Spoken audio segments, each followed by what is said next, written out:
What's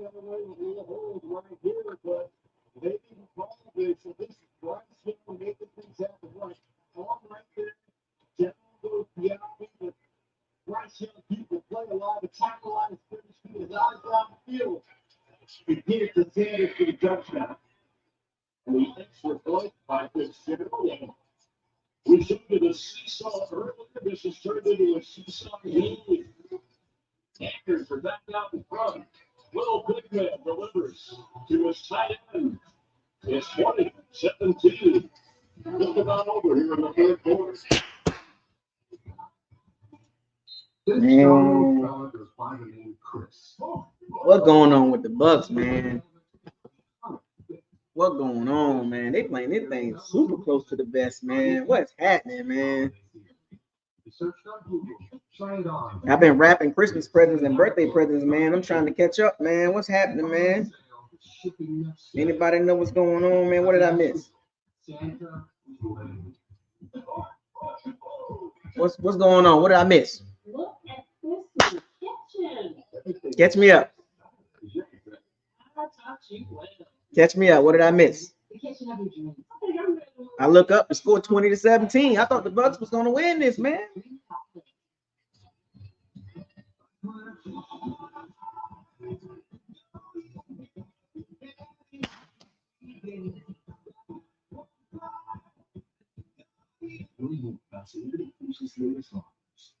It's the holiday. The bigger what you really want. A 3-course meal wrapped in a festive box. 2 pizzas, breadsticks, and a dessert. Starting at $19.99. Holiday harder with the triple P box for pizza. With new Retina 4K cameras and doorbells from Ring, see every festive detail in stunning 4K clarity. With Ring, you're always home for the holidays. Shop new Retina 4K cameras and doorbells at Ring.com. Oh, it's a good game, Sal. Shout out to all the Powder and Sea Bandits, man. So it's a good game. So it's not bad. The defense terrible. Look, man. I don't know. The defense. I don't know, man. I just saw the last touchdown, man. They should have sacked him, but they didn't sack him, man. It's a close game, man. I mean, both of these teams are basically evenly matched. You know, so crazy. The Bucs got more talent. That's the part I'm trying to figure out. Like, the Bucs got more talent. Like, they clearly got more talent. And then, you know, they got more talent. Like, literally, they do. And it's like, I don't know what's going on with that team. So, and looking at Baker Mayfield, just from the numbers perspective, what is going on with the offense, man? Like, are they pushing the ball down the field?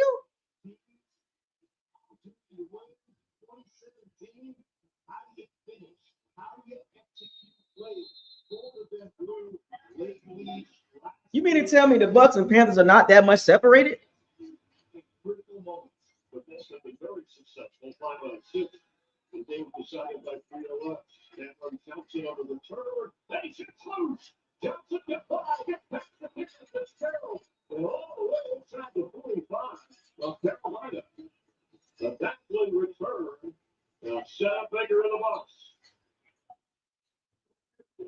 So they're playing conservative.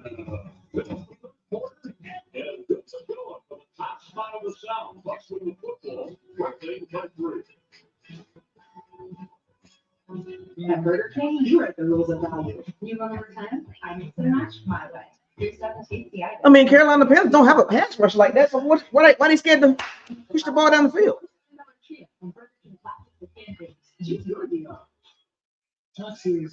They got all their receivers back and they can't get the ball down the field. Baker out even 100 yards passing? You can walk out with confidence. Now this is Texas.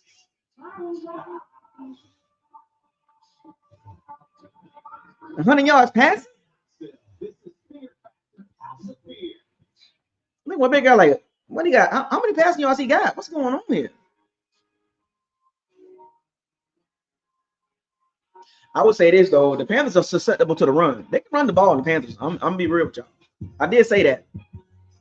They can run the ball in the Panthers if they choose to. Every team has hurdles to overcome. They can run the ball in the Panthers. That was a good return by Cam Johnson.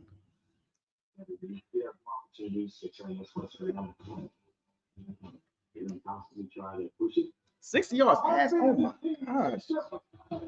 That's ultra conservative.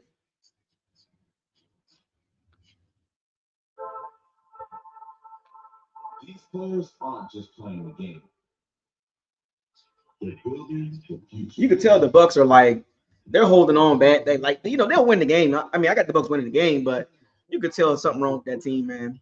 Like if Carolina was the Lions, the Rams, Seahawks, 49ers, Eagles, Cowboys, Bills,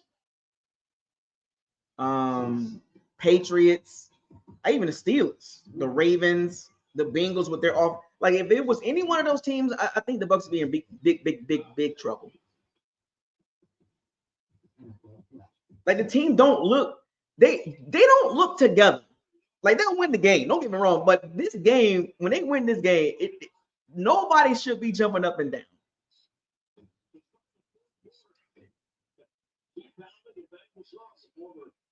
Nobody should be jumping up and down if the Bucs win this game. I'm not going like I got them winning, but I don't see this team doing much in the playoffs. That team look flawed. I mean, they'll be fine with this game right here, but something ain't right with the team. It just don't look good offensively. Defensively, they just erratic. When they blitz, they give up a big play. When they don't blitz, the teams drive down the field.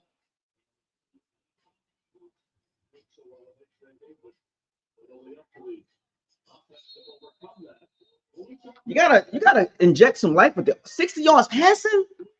Oh my gosh. 60 yards passing.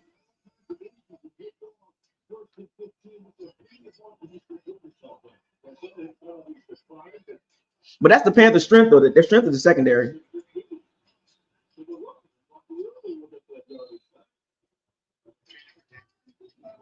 The Panthers' strength is their secondary. So I understand, like, because their secondary, they got good safeties, they got good cornerbacks. So you can't really chuck the ball around. But Matthew Stafford did it. Matthew Stafford threw the ball around.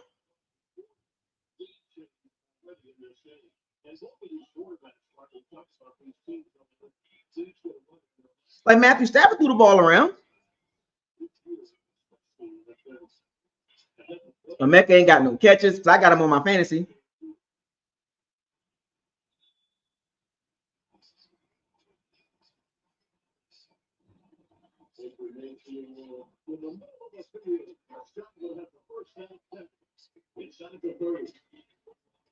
That over the middle of the football field, they can Mayfield keep it down away so you don't have to worry about kicks and overthrows. Inside route, but watch him keep this down low. That's on purpose. Good catch. Overthrow interceptions. Well, Chris Godwin is not the same receiver as he used to be. He's pretty much a possession receiver. He's pretty much just kind of like catch the ball, first down type receiver now.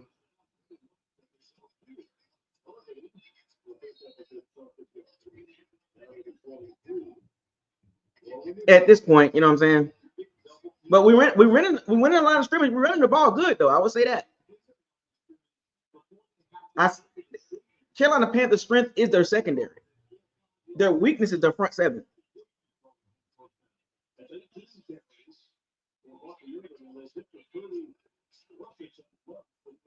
144 yards rushing. I mean, his run is working.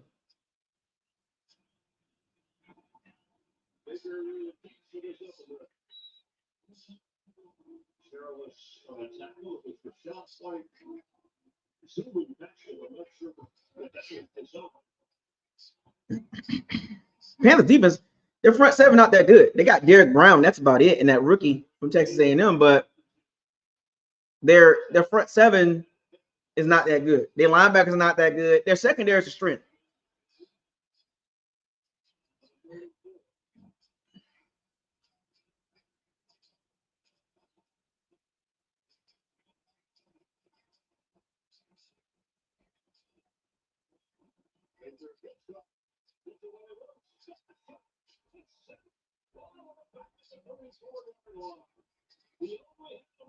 Damn. Sack.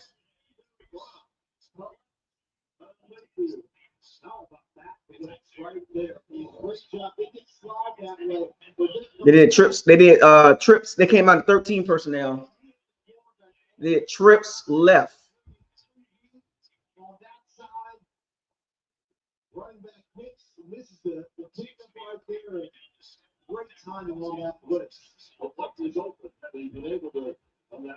Rashad White was open.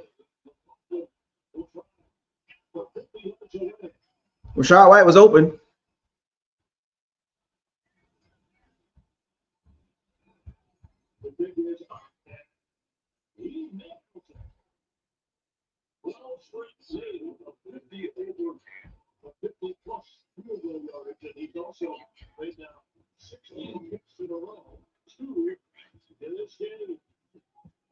At least Chase McLaughlin's not Matt Gay. Y'all remember Matt Gay? This team playing so conservative, man. Rashad White was open, man.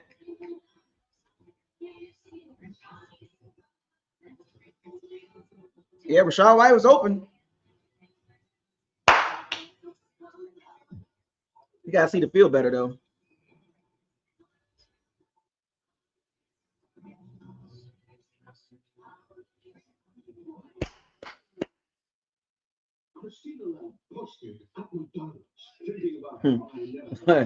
Boy, well, I'm glad Chase McLaughlin's not Matt Gay. I will never forget Matt Gay, man. 11 missed kicks in 2019. I'll never forget that. I'll never forget Matt Gay, man. I'll never forgive him for the missed kicks, man. Game-winning kicks. You know what I'm saying? Like, or missing kicks that we would have won the game. You just make the kicks. Like, you know what I'm saying? Just make your kicks. We win some games. I'll never forgive Matt Gay for that year, man. 11 missed kicks. And nobody said nothing. I'm not living that year down because that was crazy. Nobody said nothing about those 11 missed kicks that Matt Gay had. Nobody. But Buckles Locker. Buckles Locker was the only one that said something about them 11 missed kicks. Nobody cared.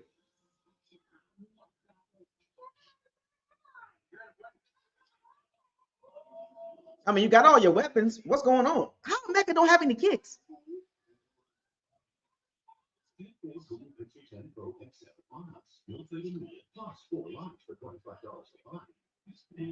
How does a Mecca not have one catch?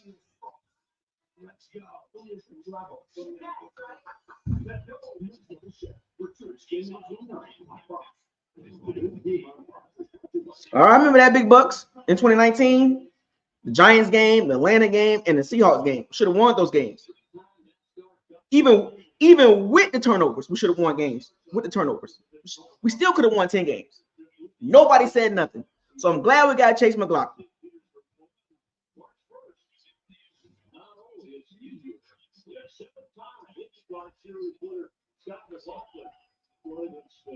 Chase is a big-time kicker, man. I'm glad we got him. Where is Matt Gay anyway? Does anybody where Matt Gay at? Roberto Aguayo? Nobody talked about that kick return that Cam Johnson had either. That was a big kick return.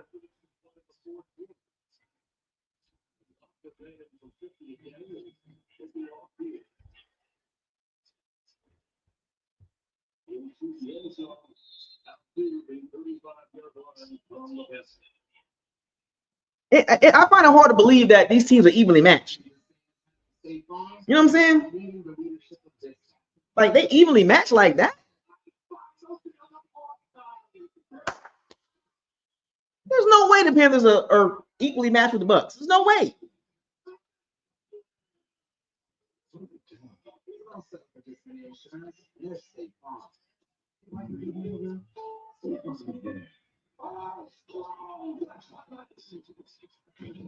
I like the rookies though. You know what I'm saying? The Parrish and Benjamin Morris, they playing better. Dean gave up a touchdown. I seen the highlight. But there's no way the Panthers are evenly matched with the Bucs. There's no way. I don't believe this.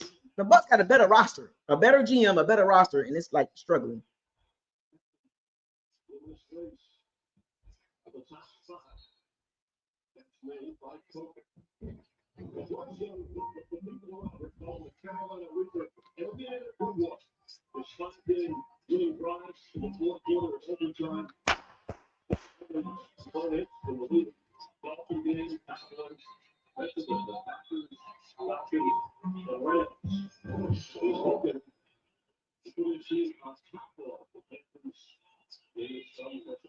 It's no way, man.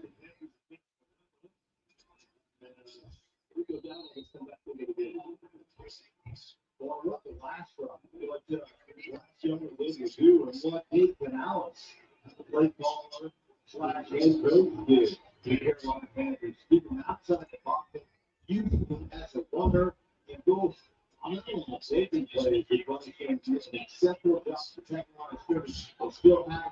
got all your weapons and can't get the ball down the field.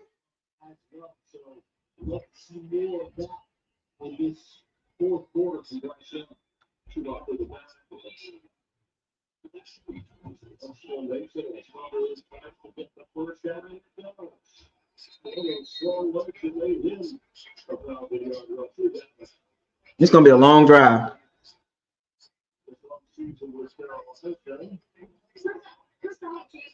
Cameron, you're missing a lot of context, Cameron. Cameron Hodges, you're missing a lot of context, buddy. And you're missing a lot of context in between that. You got to tell the whole story, buddy. You are the person that Brent O'Neill was talking about. You can't use one person as a scapegoat. So let's get back to the current situation. What's going on here? So who's the problem here? Okay.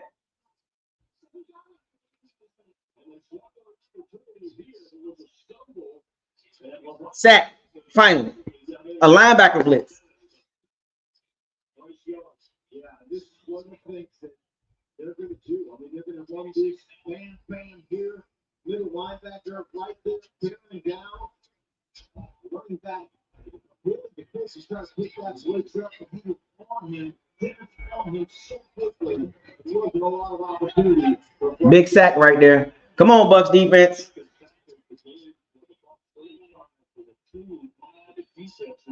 They got to get sacks through the linebackers, man.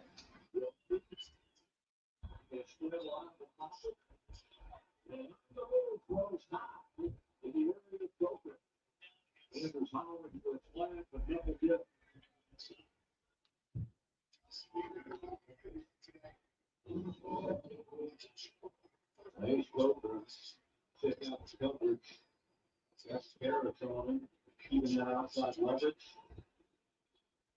Back hand with hand. Once you get to him, skip through him.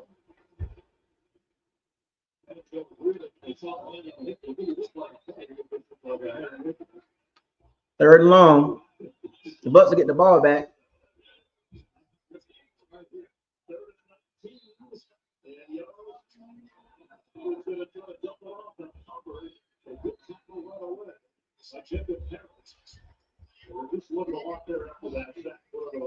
Y'all seen JPP?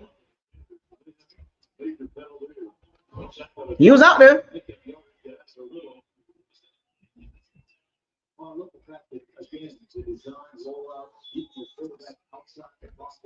No turnovers.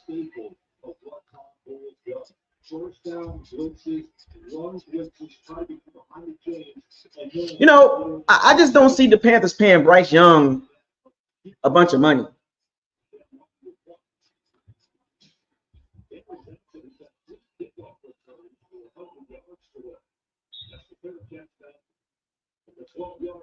Y'all seen JPP out there? He couldn't even get off the line. Y'all seen JPP out there? I was like, ooh, he look rough out there. I just seen JPP try to rush the quarterback. No, he had no burst at all. You know what's so crazy? The Bucs were the only team that gave JPP the chance. Like, no team was going to do that but the Bucs. The Bucs were the only team willing to bring JPP back. The only team. That's how bad the Bucs pass rush is.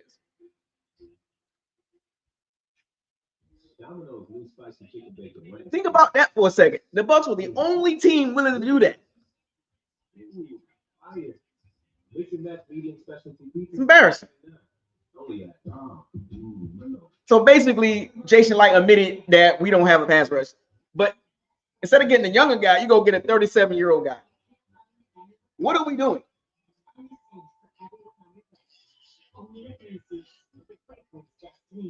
Yeah, the Panthers better not pay Bryce Young. They better not pay Bryce Young that money. He is not a good quarterback to me. Yeah, he has a little moments here and there, but nah.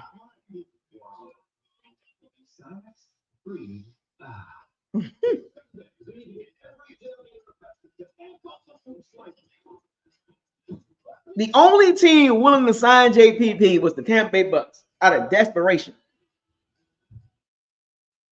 Now, I will say this though, the Panthers, just by watching them, they need a number 2 receiver and they need to draft front 7 guys. Like they need D linemen to go with Derek Brown, and they need some linebackers. Kind of like what the Bucs need. The Bucs need linebackers and D line help. The Panthers need D line and linebacker help. They're secondary fine, but they need to get some front 7 guys. They'll be okay.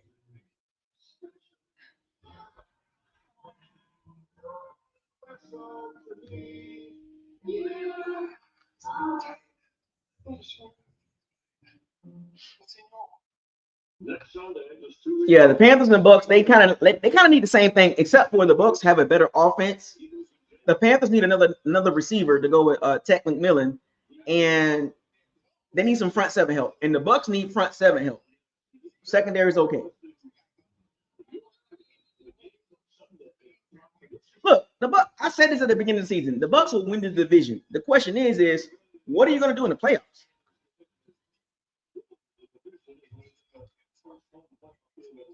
Like the Panthers linebackers are terrible.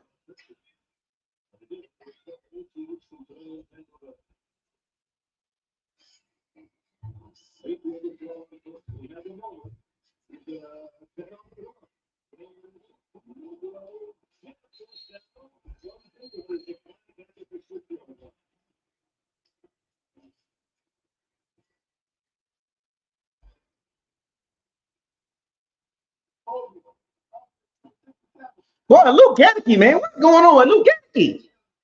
Good God. He's having a terrible game. What's going on with him? Screen pass.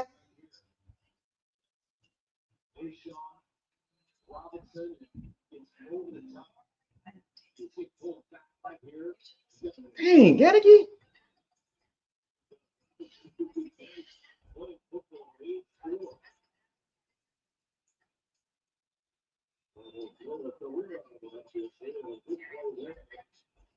Throw the ball to McMillan. I mean, throw the ball to Mecca something. Give him a catch or something.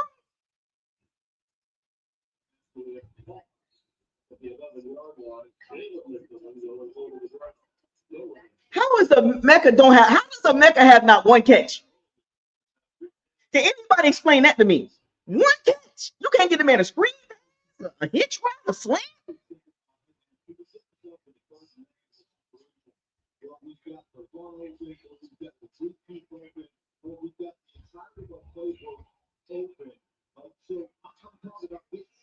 Come on, I need a big pass by Baker, man. Come on, Baker. Give me a big pass. A big pass.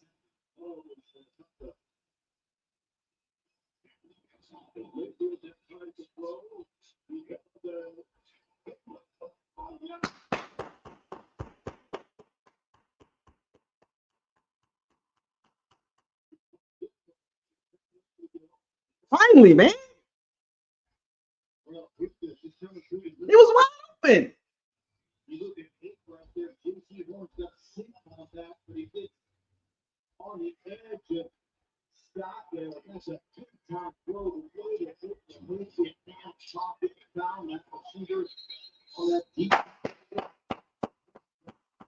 All right, Baker. This is what I'm talking about.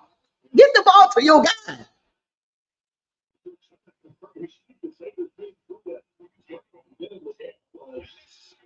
K-Dot cannot block.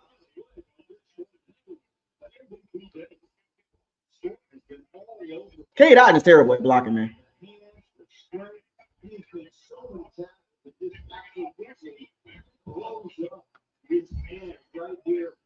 The tight end in motion. Bucs run play again. They love that, man. God, stop doing it.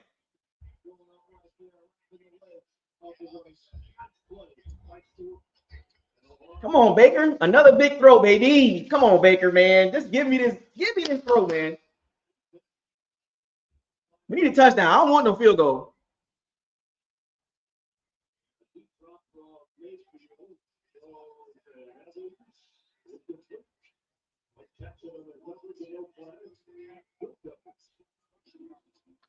How they can run that? Baker's afraid to throw the ball. Like, Eric, you got to be wide open for Baker to throw the ball.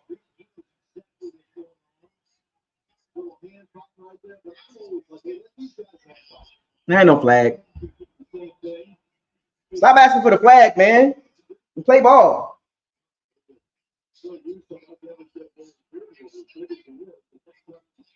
Come on, Baker. Big throw right here, baby. 7 for 12 on third down. The Bucs are pretty good on third down.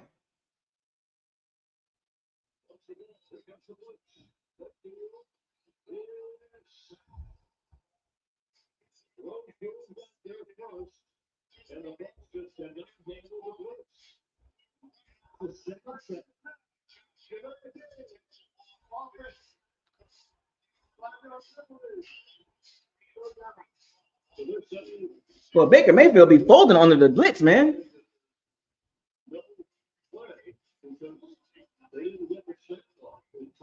Man, just punt. Get off. Don't turn the ball. It's 3rd and 17.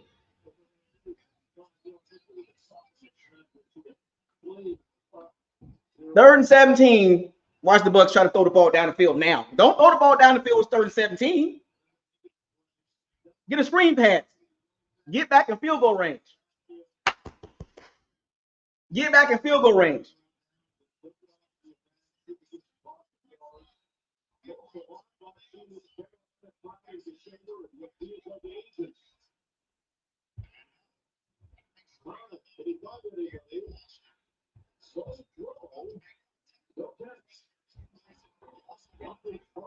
Throwing the ball low, man. Threw the ball low. He skipped him. Oh my God. Baker. Come on, Baker. Yeah. You got all your weapons and you can't move the ball. Come on.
What?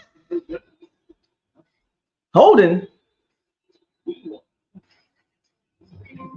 So that was holding?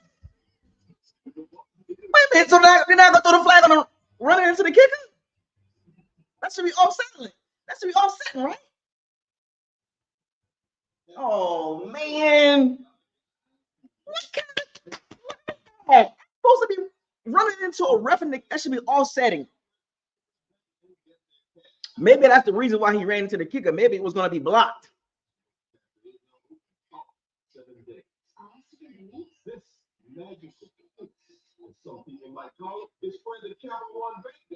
Maybe it would have been blocked. Special team strike again.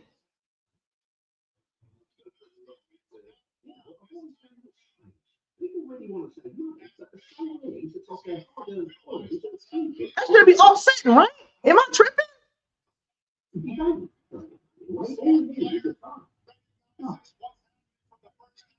That should be at least offset. Both of these teams are just not good. It's almost like whoever wins the division is going to get waxed anyway.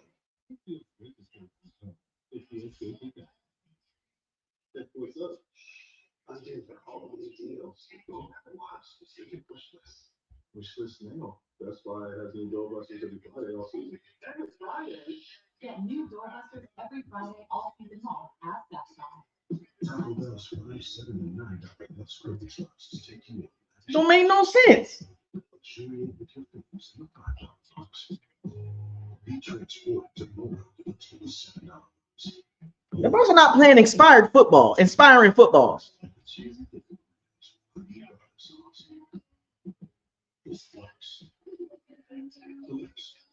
Choose your $5, $7, or $9 plus grocery stores at Taco Bell. Big got all his weapons. Ain't even got 120 yards passing. Neither one of these teams gonna do anything in the playoffs. So I mean, this is our playoff game right here. Like playing the Panthers twice is our playoff game. Because neither one of these teams are gonna do anything. We're gonna end up playing a team with 11, 12, 13 wins and get our doors blown off.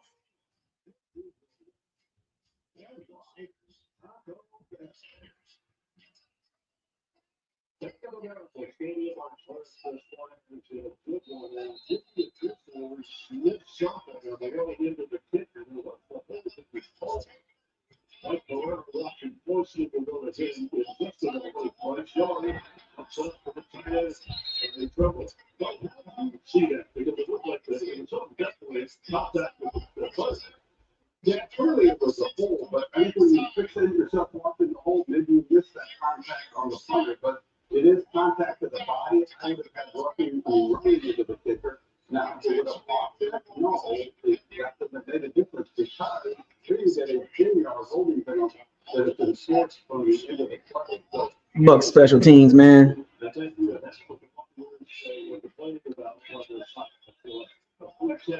Carolina, this by the officials.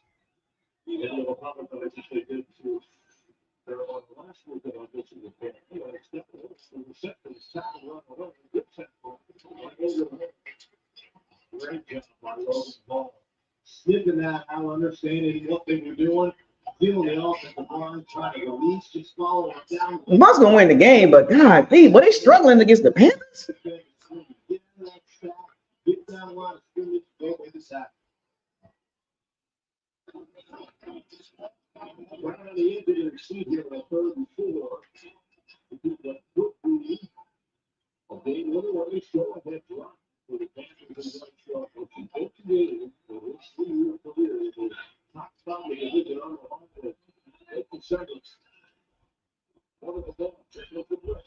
He's going to go see. There's a flag.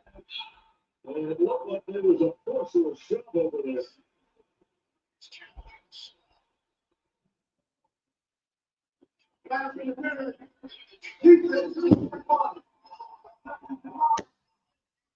Every time they blitz, man.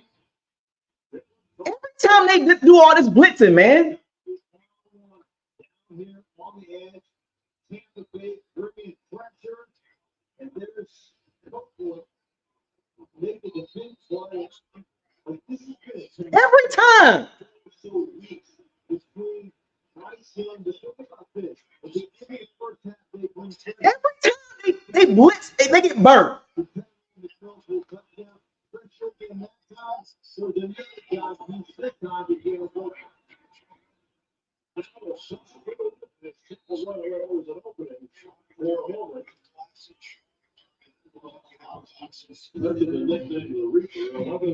They get one more first down. That's game.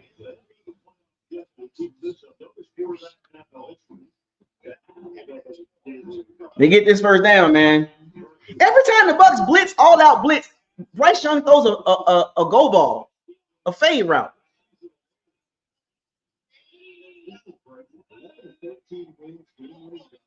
Every time the Bucs blitz, they're food.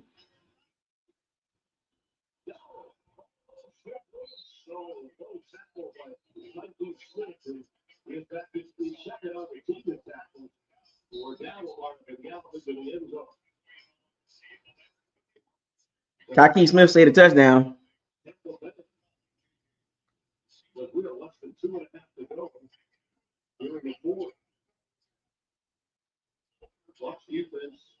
Look at Hassan Reddick.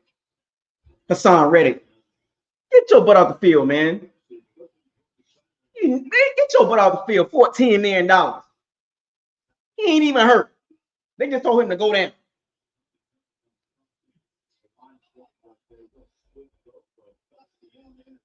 They get this first down, man. The Bucs in trouble. Do not blitz. Play zone.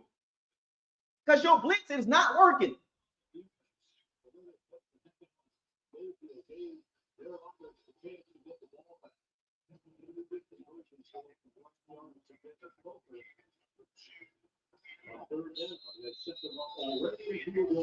Third and 7. Play defense.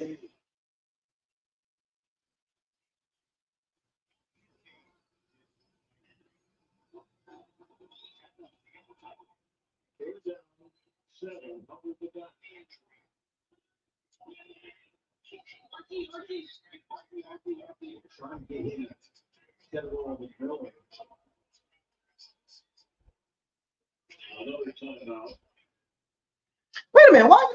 So okay, the timeout situation. So why did Todd Bowles let all that time run off the clock? The Bucs called a timeout.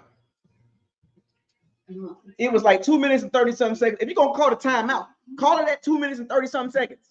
Don't wait till 2:08. They get this first down. It's game over pretty much almost.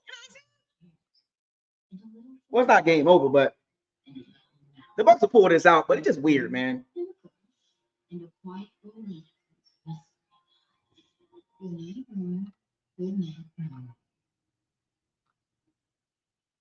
Sharing part of Mary Bond. Someone said, great. What do you know?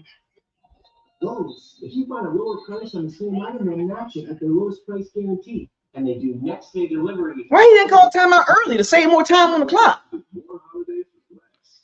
Step into the world of Nespresso and bring magic to The Saints beating the Jets. The Saints been winning. But it's against bad teams, though. Shop the holiday gift collection at Nespresso.com. I told myself I was okay. My moderate to severe rheumatoid arthritis. With my psoriatic arthritis symptoms, but just okay isn't it? Hell, done. So, if you still have symptoms, Cowboys overrated again. is a once daily pill that rapidly relieves joint pain, stiffness, and swelling. As fast as 2 weeks or so. And even at the 3-year mark, many people felt this relief. Rinvoq can stop joint pain. And with PSA, can leave skin clear or almost. Rinvoq will reverse fight infections before treatment just for TB and GBL. All these weapons, and Baker can't get the ball down the field. Yeah, I good throw to Mecca, though. Had a good throw to Mecca. But that was open the whole game, probably. If the Carolina Panthers get this first down, it's going to be some real serious questions. If the Carolina Panthers get this first down,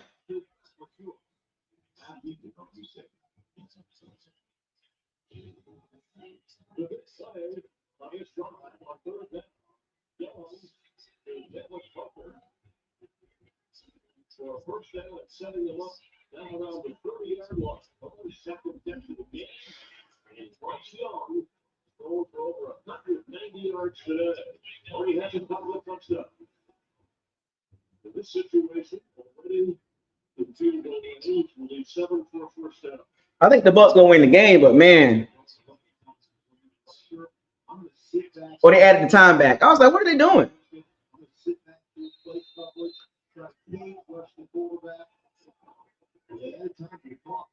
Cannot give up the first down, man.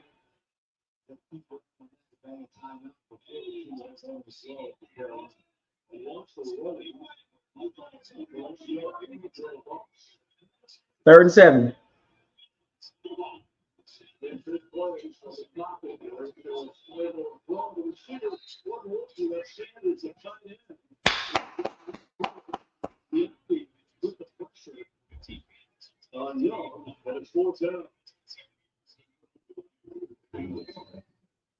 Pressure here. He's got player out here on the head, wide open. Jimmy Horn, and he called it the game. Yeah, he just missed it right here. Wide open and run off. 48 shot. For the lead. The center rookie only has 3 difficulties here with 3 walk-offs. This for the lead from 48. And leading money for the Bears. They kick 2 to take the lead. All right, here we go.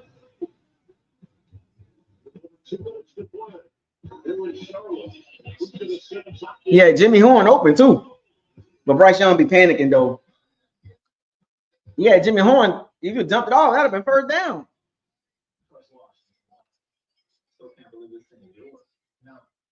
Cowboys so terrible.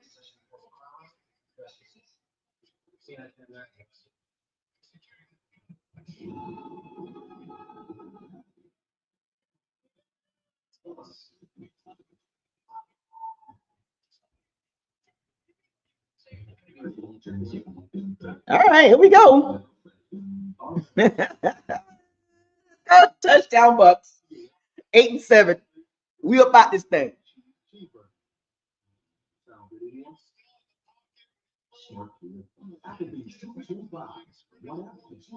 The Browns so terrible.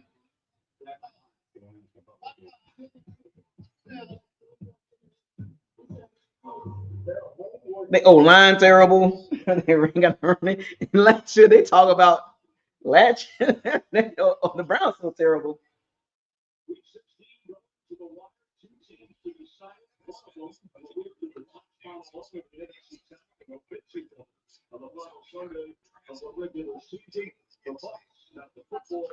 Training the Panthers by 3 as far as your football, that's not a game you want, right? The only way to get in is really to move it. It's face-to-face, head-to-head, battling it out, and in the final few minutes, if you don't, yeah, no question about it, you can't get the ball back. Remember, don't forget the best thing you've done today so far is run the football. You can't give up on that one. Still have time to be balanced on this drive, trying to put a touchdown drive together to win this thing. Yeah, the Bucs don't have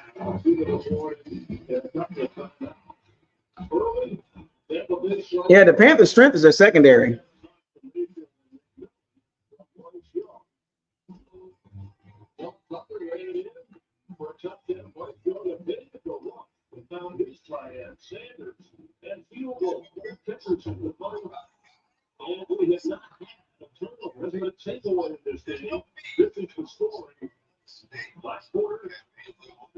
These teams are so evenly matched, man. it ain't that really no big difference. But I think Baker gonna do his thing right here, though.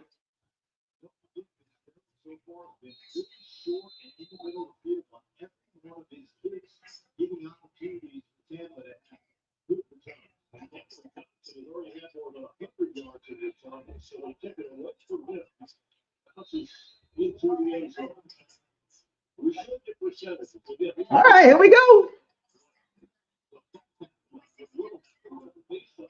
I think Baker's gonna do it right here, man. Another last minute win. It's almost like they should like playing hurry up, playing fast.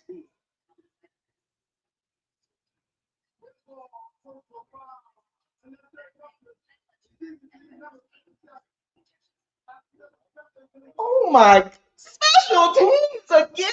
Oh my goodness, man. What is happening? What are you doing? Special teams. He should have been fired.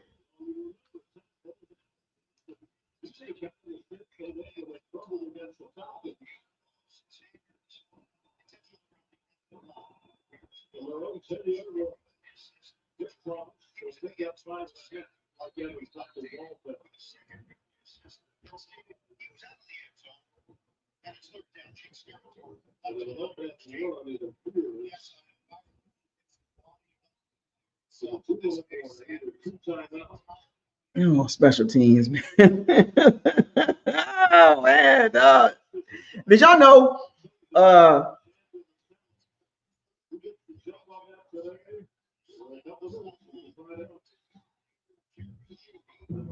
Sean McVay immediately after the game fired his special teams coordinator. Didn't even waste no time. Fired him.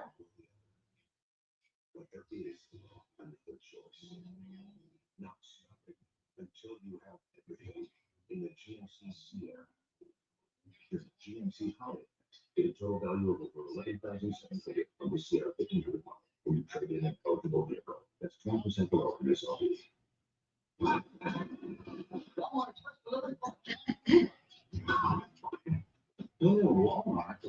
Sean McVay fired his special team coordinator. Next day.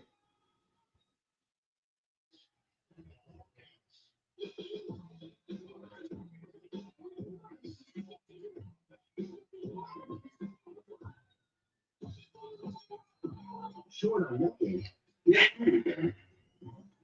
Oh, boy,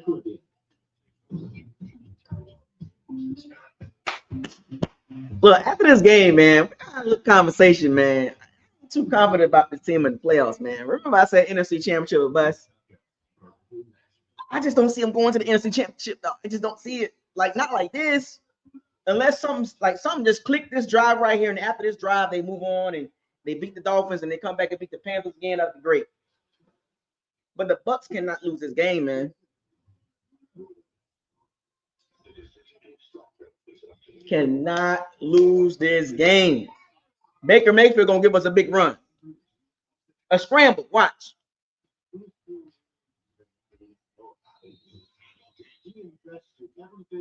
I see a big time scramble by Baker.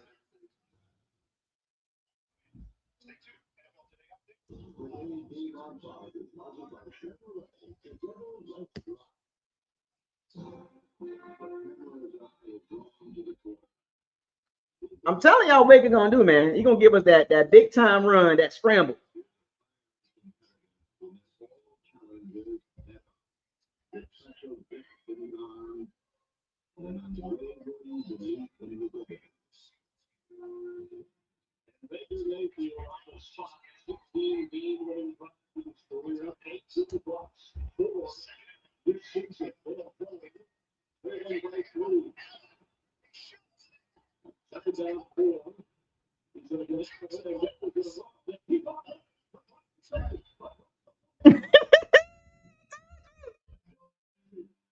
I told you. The scramble, baby. The Panthers should know that's what happened.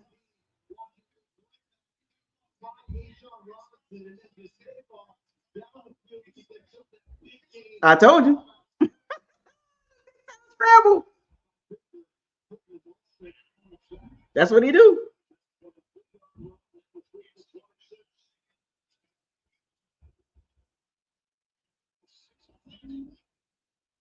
They got to keep a linebacker on Baker.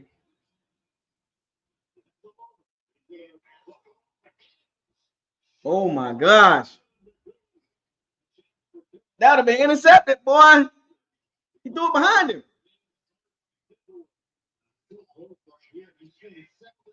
Oh, McMillan.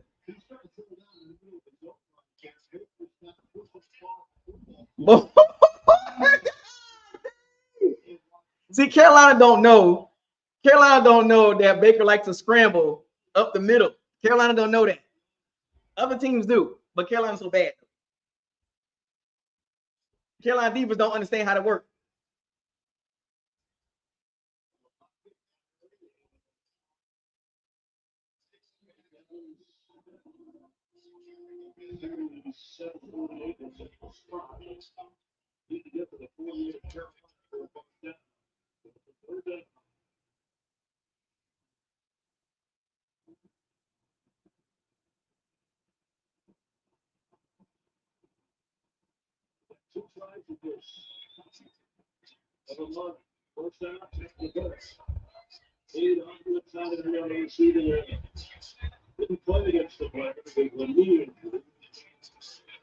Going down the field, we're gonna score.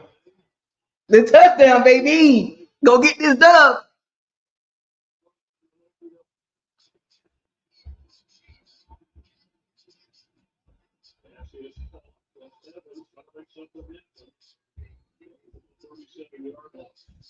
God, man.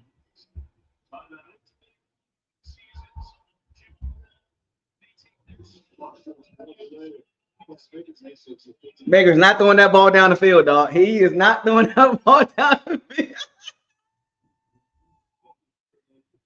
Hey, Baker is not throwing that ball down the field. He like, nope, hell no. I understand, Baker. I understand. Do not take no chances, baby. They give you the short throws.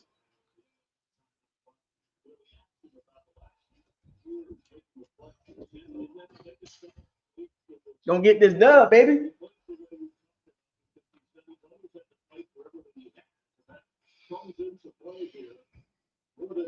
Everything checked now. Keep checking the ball down. That's all you got to do. Maybe take a shot down the field.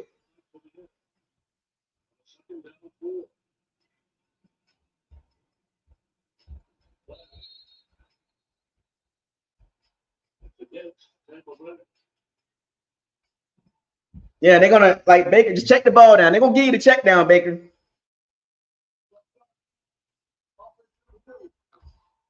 They'll give him the check down.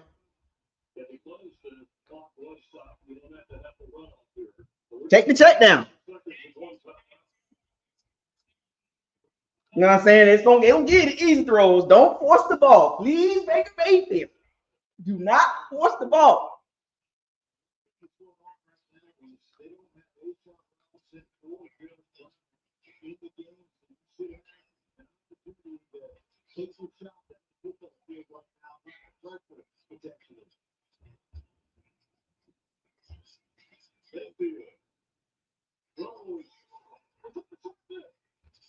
God! He threw the freaking interception.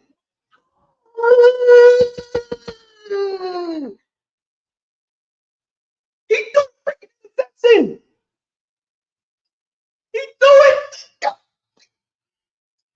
You Baker Bros, I don't want to hear anything else about your quarterback. Baker Bros, get out of here. Baker Bros, you're terrible. Why is he throwing the ball?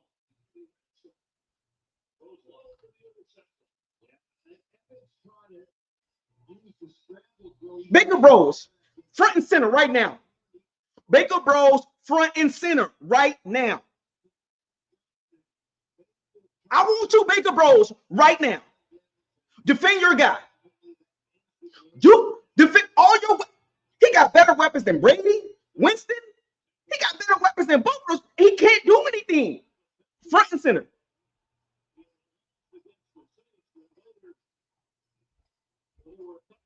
Front and center, Baker Bros.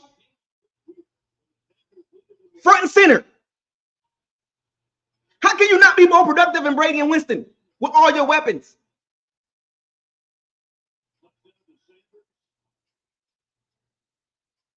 You guys blame Brady. You guys blame Winston, but you don't want to blame Baker. And Baker got better weapons than both of them.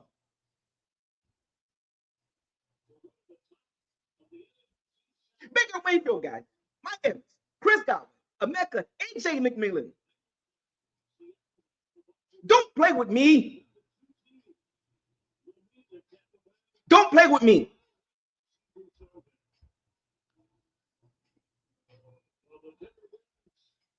Got in freaking mind.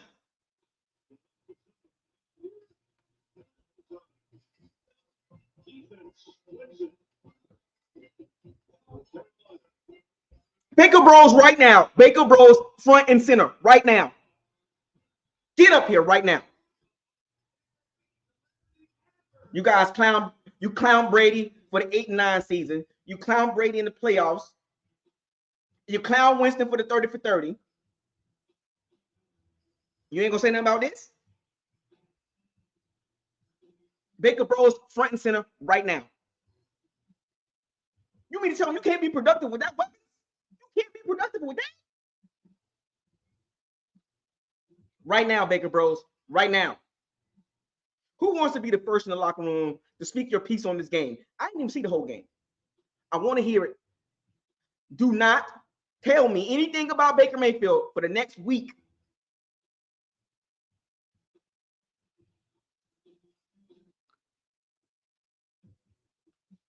Stop playing with me. Baker this, Baker that. Oh, yeah. No. He is what he is. He's not a bad quarterback, but he's not highly productive. I'm telling you right now. I told you this from the jump. He's not highly productive. Even with better weapons than previous Bucs quarterbacks, he's still not highly productive. Don't let last year 4,500 yards fool you. 50% of those, 54% of that was checkdowns. Everything got to be perfect for Baker to look good.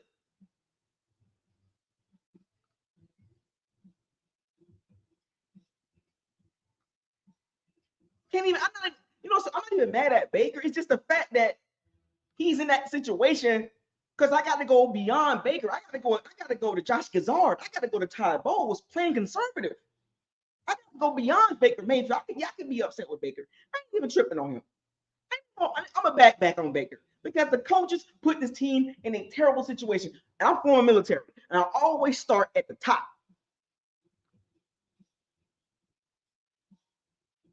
I am a structured dude. The overall responsible person for the ship or battalion is the captain or the admiral, the general. If you are the OIC in charge, the officer in charge, you are overall responsible for any mishaps. Yeah, I'm a little upset with Baker for throwing an interception.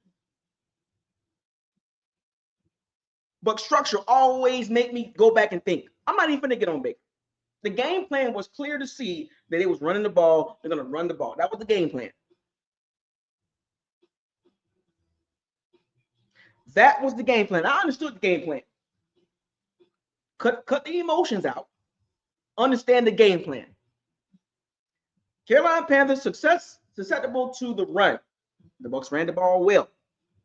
But passing-wise, you can't even really get on Baker. It's Josh Gazard calling conservative plays, and Baker just running the plays what's called. Now, sometimes you got to make a play on your own. But what did Mark Schletter say?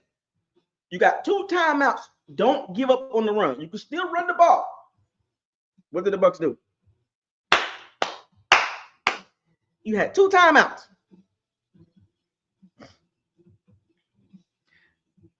This, you should have had a script of plays ready with your weapons 4 wide. You could have put 4 wide out there, and you didn't do it. The conservative game plan was because of Ty Bowles. And the reason why our roster looks like this is because of Jason Light. Until one of them 2 get out of the way, the Bucs are going to be stuck in purgatory. Mediocre hell. Shout out to the Panthers. Shout out to the Panthers. Shout out to the Panthers. Dave Canales, former Bucs OC, got the dub. Now he defended his home. He defended his home territory. You did what you're supposed to do. So congratulations. But you got to be kidding me. Did you know the Saints got 5 wins? They 2 games behind us. Did y'all know that? Did y'all know that? Did y'all know the Saints are 2 games behind us? As bad as they played the whole season? 2 games behind us. The freaking Saints. 2 games behind us.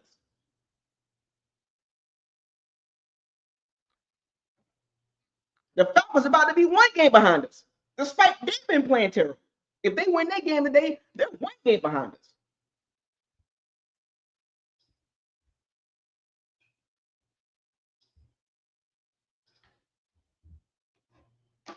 It's a hierarchy, folks. The Bucs about to finish 8-9, 9-8. Once again.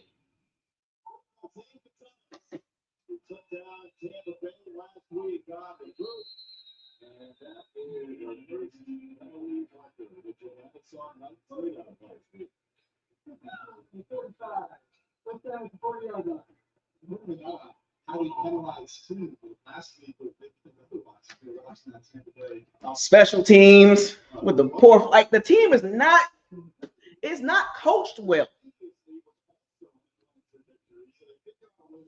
I said the Bucs ceiling was 11 wins.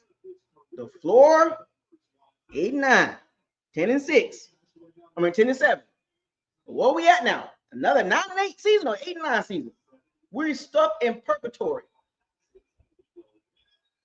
Stuck in mediocre purgatory. Nobody want to talk about this. I know folks want to blame Todd Bowles. And look, the conservative game plan was too conservative. It was too conservative. Let's be real. I don't know what Todd Bowles be telling Josh Kazard, but clearly Kazard was literally calling I don't want Baker throwing the ball down the field. Apparently, he don't even trust Baker Mayfield. You can watch the game. All the check that. And then he finally threw a ball down the field to Emeka, 40 yards. I wonder how many type of plays that was open like that.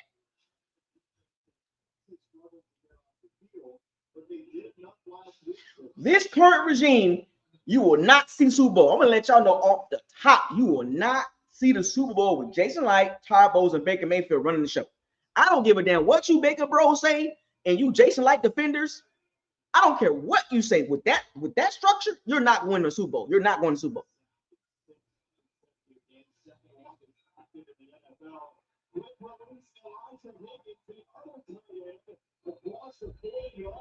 You're not going to the Super Bowl with them three leading the team, leading this organization.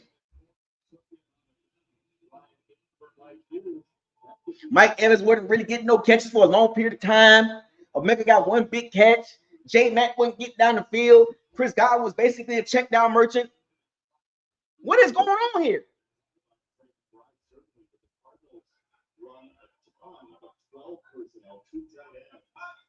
What's happening?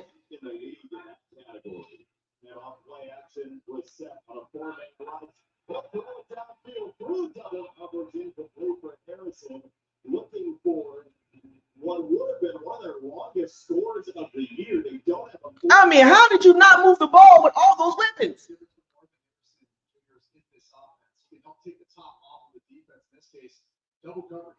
I'm gonna tell y'all, like I told y'all before, this current setup, you're not going anywhere at the top. Todd Bowles as the head coach, this is what you're going to get. You're going to go through a weird stretch. It's not going anywhere. How can you not see this? It is not happening. Sometimes the message can be stale.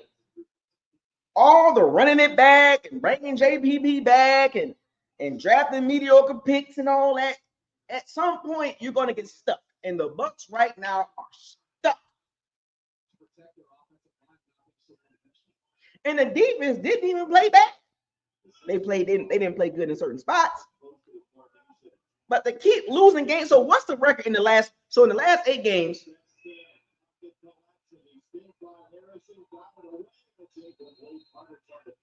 So what's the Bucs record in the last 9 games?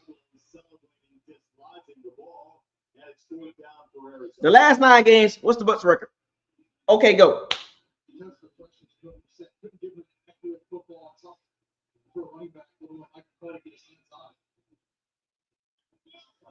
The best receiving core in the NFL, Brady never had that. Winston never had that. Like, come on. The last 9 games, 2-7.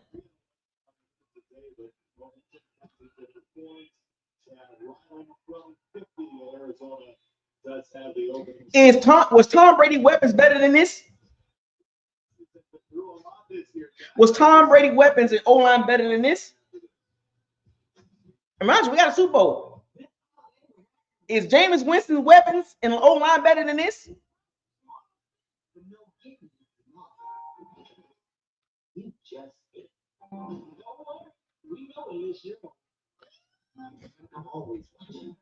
We are this close for falling apart.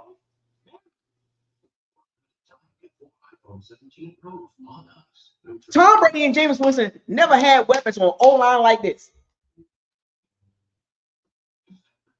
If you love to travel, Capital One has a rewards credit card that opens up a world of possibilities. Am I lying? With Venture X, you earn unlimited double miles on everything you buy. And turn all of your purchases into extraordinary trips. There's no excuses for Baker Mayfield. Granted, there is no excuses for Baker Mayfield. I'm not giving him any excuses. Because Tom Brady didn't get excuses. Winston get the excuses. Ryan Fitzpatrick didn't get no excuses. Chris Sims didn't get no excuses. Josh Freeman didn't get no excuses. Nobody's safe. First down. I do this. I've been doing this for 7 years. I've been watching this team. I watched this team in the dark ages. I watched this team be a little bit okay. I watched the team be at the top of the pinnacle. The Bucs are stuck in mediocre purgatory. 2-7 the last 9 games. Can anybody explain that to me? Baker Mayfield is the quarterback. I don't want to hear anything about injuries. Can anybody explain to me why Todd Bowles, a Todd Bowles-led team with Baker Mayfield leading the team offensively, with Levante David leading the team defensively, why is this team 2-7 the last 9 games? Did you know the Saints got a better record than the Bucs the last 9 games?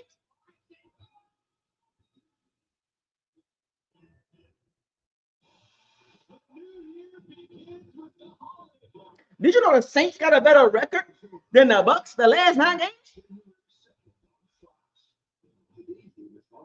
The Saints are 2 games behind the Bucs. As bad as the Saints have played, as a matter of fact, the Saints are 4-3 with Tyler Shaw as the quarterback. A rookie quarterback got 4 dubs in 7 games.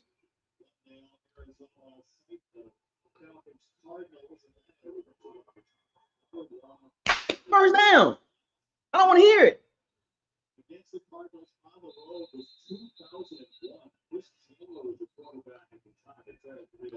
This is bad, folks. People don't. This is bad. This is bad, folks. This is not a good look for the organization with Todd Bowles leading the charge, with Jason Light making the draft picks and Baker Mayfield leading the charge. Remember I told you about the last minute wins? You can't keep getting away with it. You can't keep getting away with it.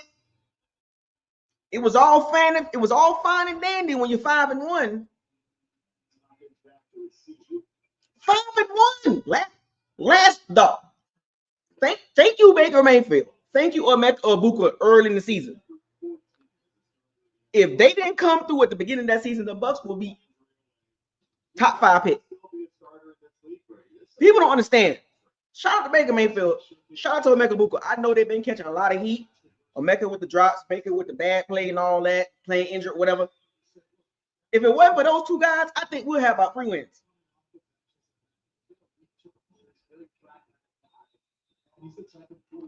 I'm telling y'all, man. If it wasn't for Baker Mayfield and Emeka Egbuka the first 6 games, the Bucs will have about 3 wins. 3 wins. Maybe 2. Top 5 pick.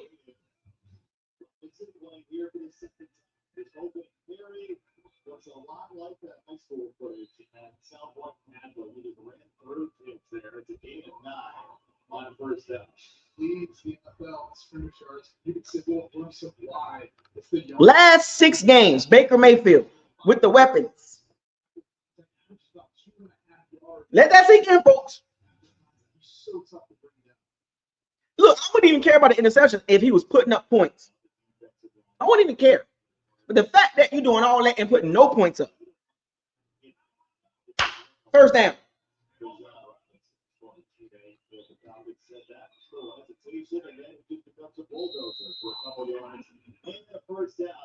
Last 6 games. Look at that. If you were putting up points, I would not care about the interceptions. Because multiple times I've heard commentators this season got to push the ball down the field. They even said it about Sam Darnold. Sam Darnold been throwing interceptions, but you know what they said?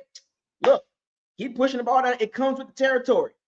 Certain quarterbacks get a leeway of throwing interceptions, but they're okay with that because it's narrative driven.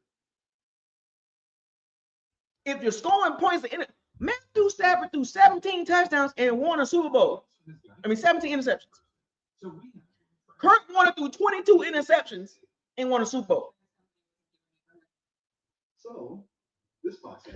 Sam Darnold literally got the negative card thrown at him. Oh, yeah, Darnold throwing interceptions. It don't matter. He pushed the ball down the field. He get points out of it.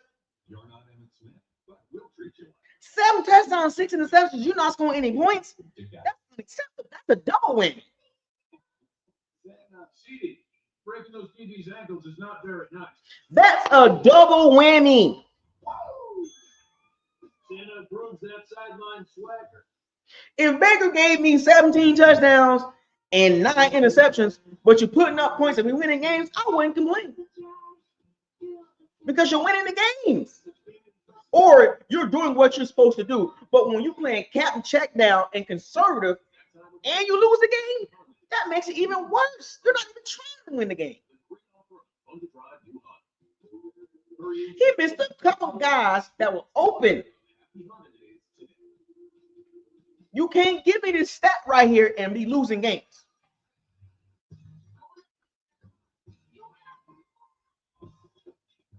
The way this current team is set up, this is it, folks. This is it. This is the best you're going to get with this team. It is what it is. But you can't give me this stat right here, 7 touchdowns, 6 interceptions, and you barely scoring any points, and you're not winning. That's a triple whammy.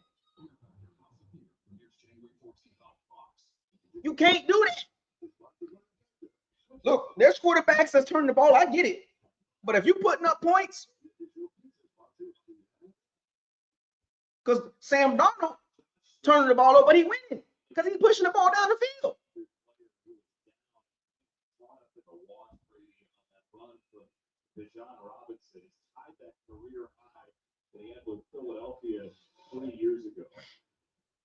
That's all I'm saying. No excuses. 7 touchdowns, 6 interceptions the last 6 games. You got quarterbacks that can do that in 2 games. In 3 games, they can do that in 3 games. But you mean to tell me it take you 6 games to go 7 touchdowns? I don't want to hear it. You cannot be losing games and not putting up points.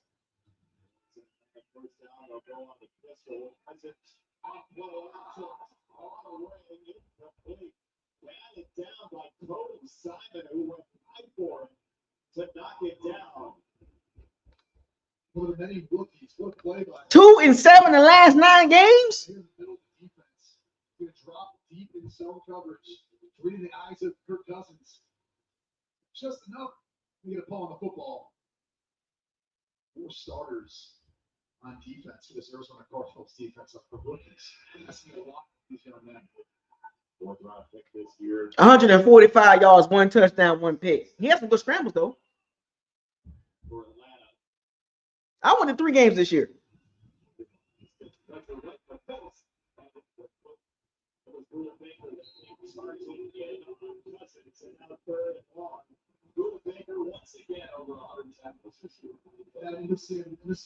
Hey, folks, if you ain't got the opportunity, go to the game. I'm telling you.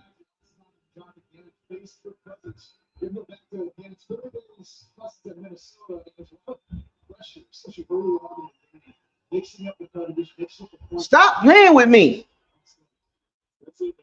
Going into the next season, this will not be good, folks. To go into the next season like this. Cousins on third down will tie over the middle, 4 hits, and a first down at last. This is No, we might go 7-10. Let's breaks this tackle. It's off to the races. I need my, you know what? I'm done talking. I'm done. Career day last week was the Tampa Bay Bucs. Big target. Huge catch. I can't even do it no more, man. With the 3 touchdowns against It's embarrassing. Cousins entering the play. I'm gonna read y'all the stats, and you tell me.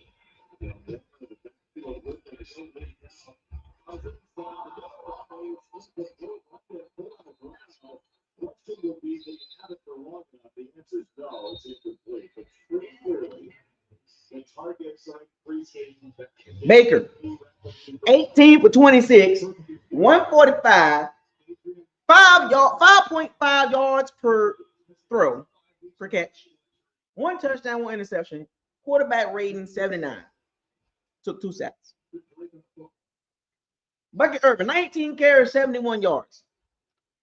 Look, I love me some Bucky, but the Bucs need the Thunder. Rashad White, 5 for 40. 5 for 45. Sean Tucker, 4 for 3 yards. Like the Bucs ran the ball 23, 28, 33 times. They ran the ball 33 times, threw the ball 26 times.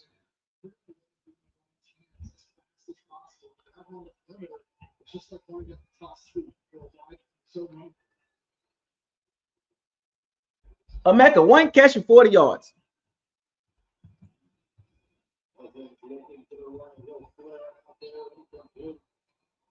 The intended target, 4th down and 6 for Atlanta. Both teams find themselves in that easy gray area.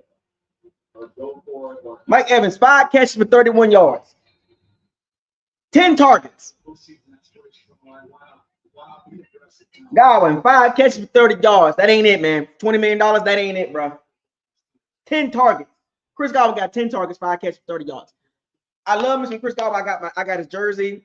One of my favorite players in the league, man. But that's a lot of money for that type of production. That's a lot of money for 5 catches for 30 yards, man.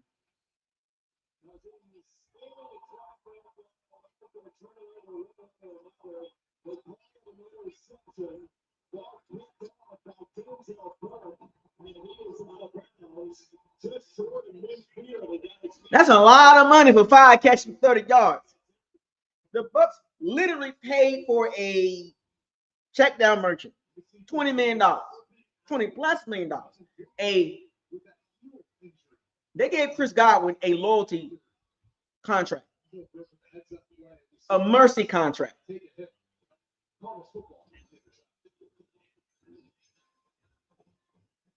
Why are we giving Chris Godwin 10 targets when we got Emeka over there? Emeka need 10 targets, not Chris Godwin. Chris Godwin, he ain't breaking no tackles. He ain't making no plays after the catch. Catch the ball, go down. That's it.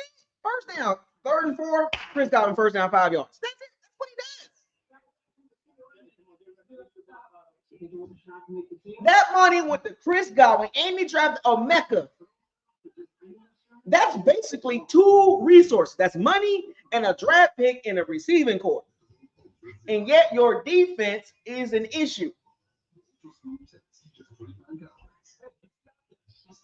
$20-something million, 5 catches, 30 yards, 10 targets. Meanwhile, Emeka got 2 targets. Why are we doing that? Why are we trying to feature Chris Godwin with 10 targets? Why are we giving him $20-something million? I think he would have took 10 and he would have been fine with that. They could have gave Chris Godwin $10 million, $13 million. He's been cool with that. Mike Greenberg, what was that? What was that contract about? 10 targets, 5 catches, 30 yards.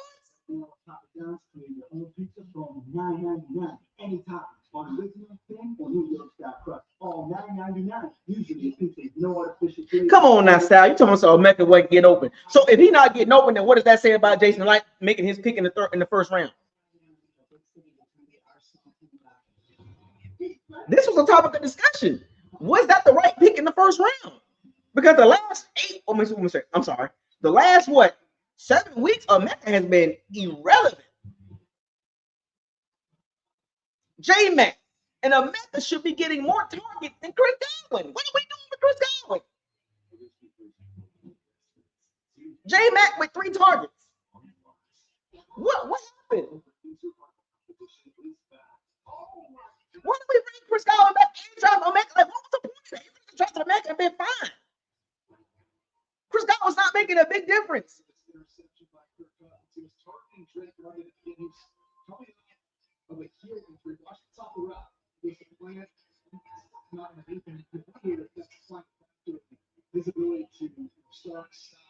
What are we doing? I love me some Bucket Irvin, but 19 carries, 71 yards. You can't keep running him up straight up the middle. Can't keep doing it. It ain't his game. Go watch the Oregon tape. You can't keep running Bucky Irvin up the middle with traps and powers. That ain't his game. Stop with the play call with the bull crap with Bucky Irvin. Get that man in space. Screen passes, jet sweeps, a gadget, get you the gadget stuff. Stop with the straight up the middle power, traps, counters. That ain't his game. He don't have the speed for that. Get him on the outside. Screen passes.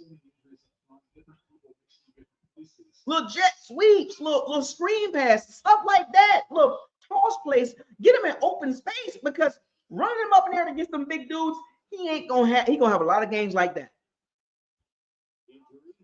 And I grant he missed 7 games, he was hurt, but he not gonna have a lot of great games running that type of style.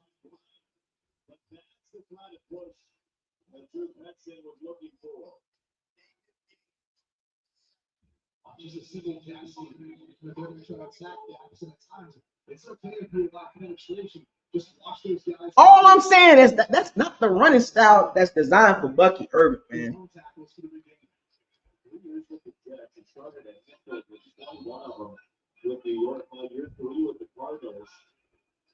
The rookies, Jacob Parrish and Benjamin Morris played well, but that's still not enough. Even with the second and third round picks in the secondary, the Bucs defense still don't look great.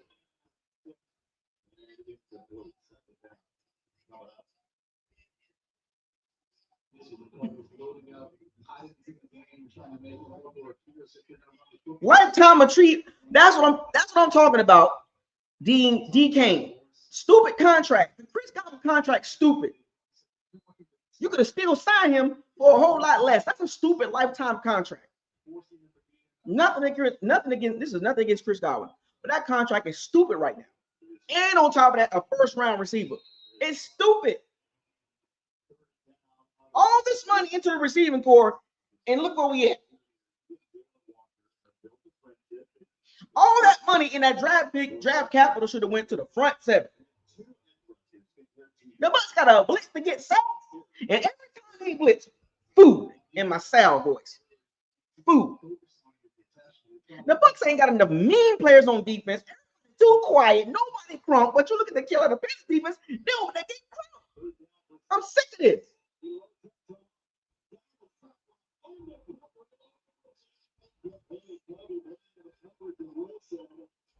I'm sick of the softness, man.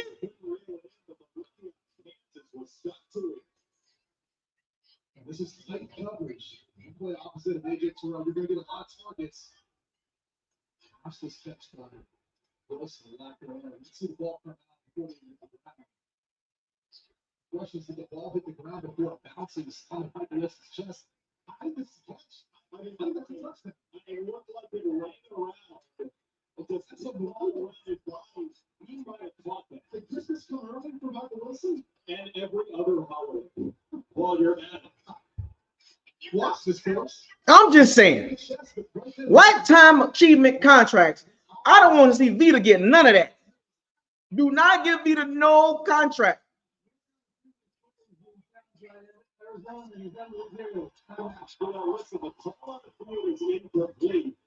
I don't want to see no more lifetime achievement contracts. No more Mike Evans contract. No more Vita Vea contract. No more Chris Godwin contract. No, none of that. I don't want to see none of that. You got to know when to cut ties with the guy. You should have cut ties with Chris Godwin. No offense. Chris Godwin will go into the Ring of Honor, but you should have cut ties and gave that money to the defense. You don't give that man that type of contract coming off that type of injury. The return on the investment is not good. You've seen it in the last 3 weeks. He ain't making no difference in the game. He can't even get down the field. The only way he gonna get open is a zone coverage when we can find the zone. But against man coverage, it's over with. My Mopar Bucs voice.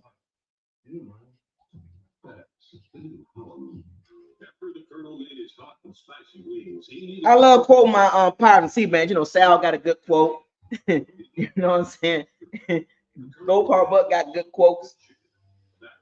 You know, D Kane, no more lifetime achievement contracts.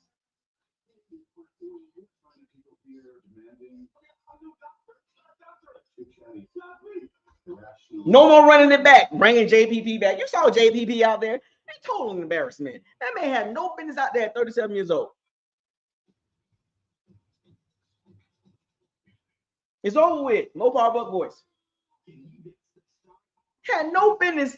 You knew it was bad when you had to bring JPP back. What you thought he was going to go out there and do? He was out there for a couple plays and it was terrible.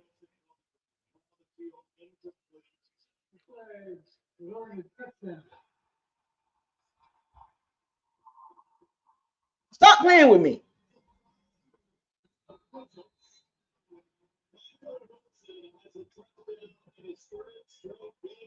Winfield Jr., 2 tackles.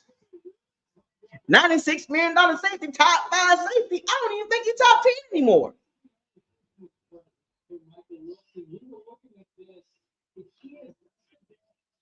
Jamel Dean got burnt one time. Morrison got burnt one time. All these guys, like, why can't we just get just good hits, man? I think Jacob Parrish is gonna be fine, but man.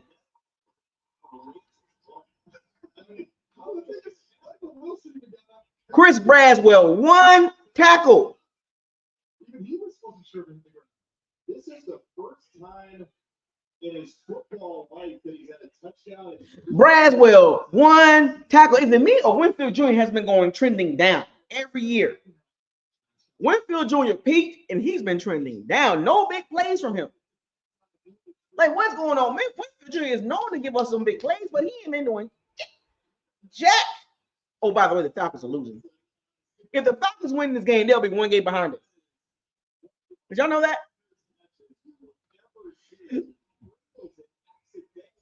Is it me or Winfield Jr. been trending down? No impact plays. Taki Smith, too small as a safety. Good player, too small. You got a nickel playing safety.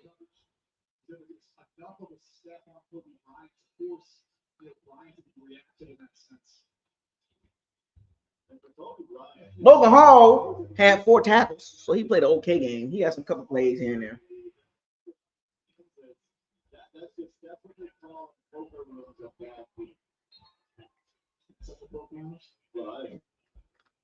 Greg Gaines, 2 tackles.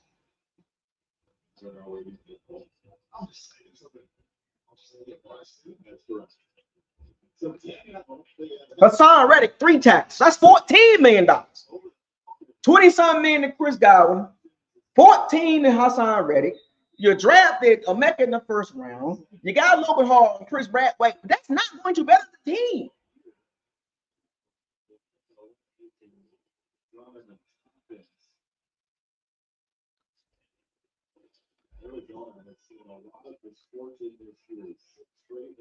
We ain't got no big time playmakers on defense. Levante David, bless your heart, sir. You should have retired. He can't make the plays this year.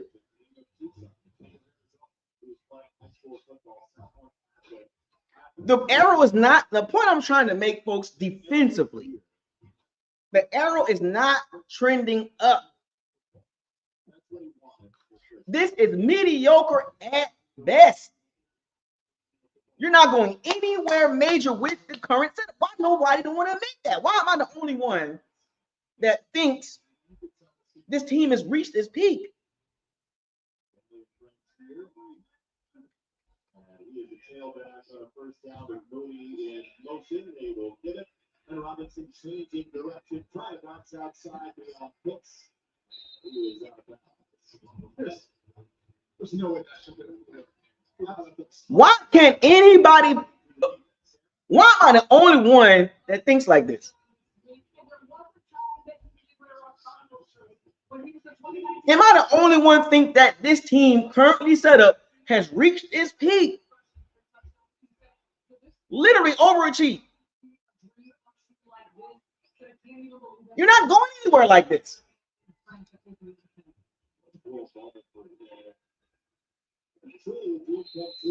And the runs, it's so funny. They are just they're very similar.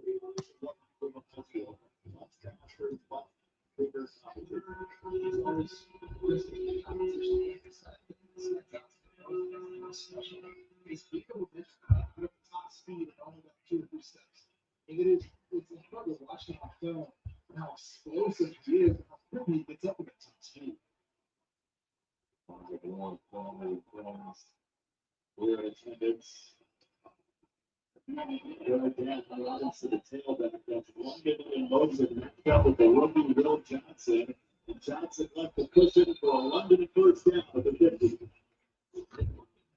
This is part of the offense where they will find ways to stop and encouraging. Credit to really good look at the Cardinals defense with it mixed up some looks. The team, man, Zona is getting pressure, continuing pressure to drop out. They've been all over the place, giving Kirk Cousins a lot to deal with. Injured player is Garrett Williams. Defensive. It's frustrating, folks. For Arizona, they just went out of 4. Another team. Hall is out. Melton is out. The 7th-year man, the safety game. Thompson is out today as well. Jason Light is not the only. He's a part of the problem.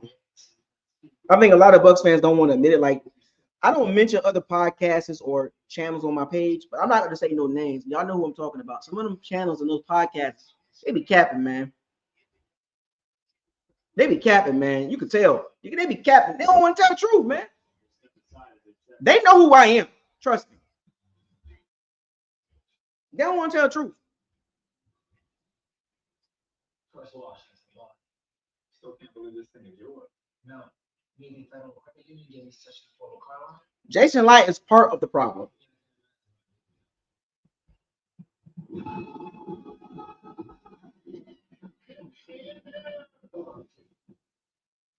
How does Chris Godwin get 10 targets, man? The Navy federal credit.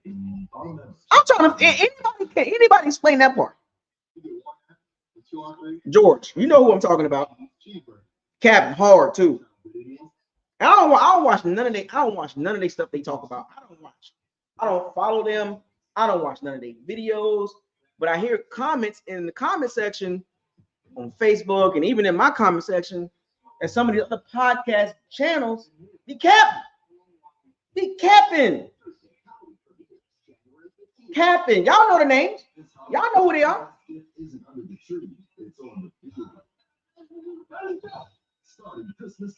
Straight capping.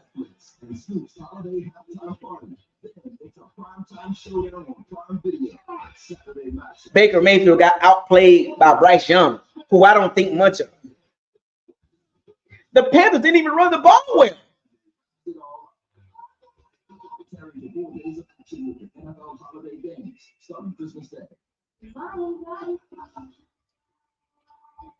The Panthers did not run the ball well. I'm Johnny Knoxville. This is Fear Factor. House of Fear. Do you hear me? The Carolina Panthers did not run the ball well.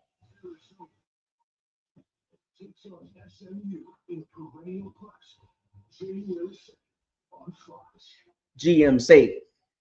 Man, y'all know my slogan, man. Goofballs. Just putting on the card helped him to a seated position to help him off the field. But third-year player on Syracuse, he started 10 games now for the Cardinals this year. It's been a rough go injury-wise for this team, offense, defense. And no team in the NFL has had more players miss games due to injury. And there's our Cardinals. It's not really close. They have been decimated this season. That's one of the reasons why you look at their struggles and their record. Let's see the bottom of the screen. I told y'all this from the jump. Jason Light, Todd Bowles, and Baker Mayfield led team will not go to Super Bowl.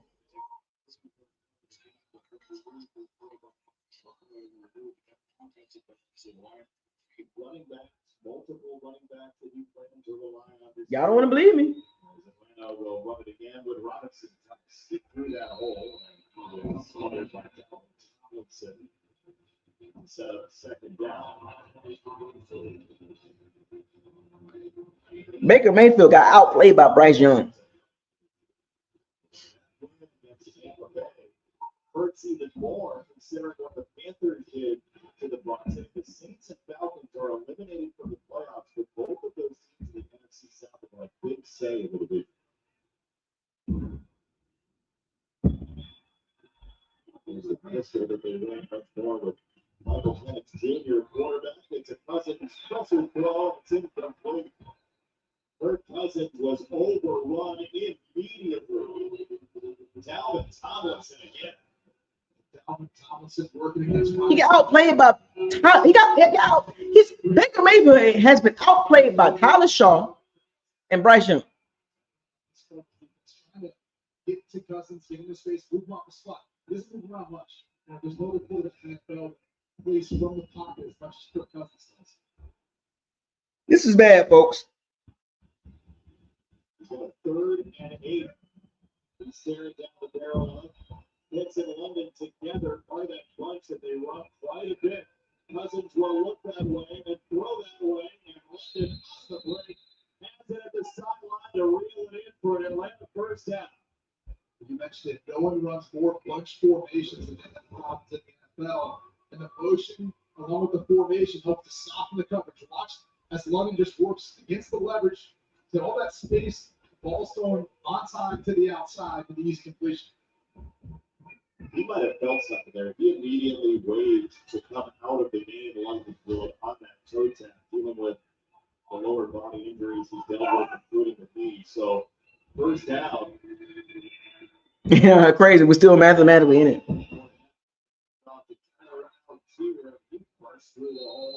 For about 10 on first down. It's the sort of movement that you're looking for. Here out the coordinator, Zach Robinson. Watch the push for the big boys up front for Atlanta. Meanwhile, Liam Cohen got them boys in Jacksonville playing very well. We had the coach in the building. You see how Pitts was on the backside cutoff and tight end. That's one of the areas that's really improved this season. It's becoming more of The Bucs had the coach in the building. The Bucs said, nope, we're going to stay with Todd Bowles. And watching what Jacksonville do makes this even worse for the Bucs. Watching what Canales is doing makes it even worse for the Bucs. Here again off the block from Warner, he goes into a baseball slide. Second down, coming out. Somebody was in there on the stop of others. 4 to go in this first quarter. You mentioned that you see the formation right behind the quarterback. It's still a kiss and a shotgun. And some of them are not doing quite as much. Hey, DK, you on one today, man. Shout out to DK, man. I'm rocking with DK today, man. That's a nasty combo. That's a nasty combo. Baker Bros, you don't want to admit this, but that's a nasty combo.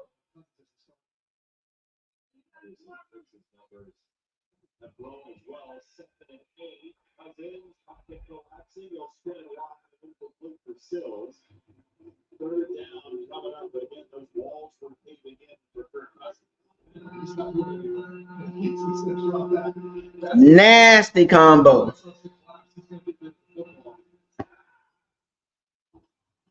Business decision. There's just nowhere to go. Drake London back in the game. He saw the screen a couple of plays ago. He is up top in the formation again.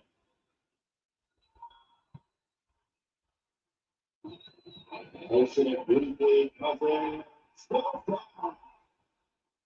Kirk Cousins sacked all the way outside of the 30. B.J. Ojolari got the surge. It's a speed rush. Speed to power, they call it. Both Darren Browning and B.J. Ojolari were making their watch. Nasty combo. They get wide, they get speed, hands on, they just push from there.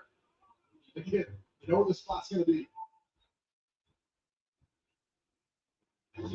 Ojolari, it's a 49-yard field goal. Where do we go from here? I don't know.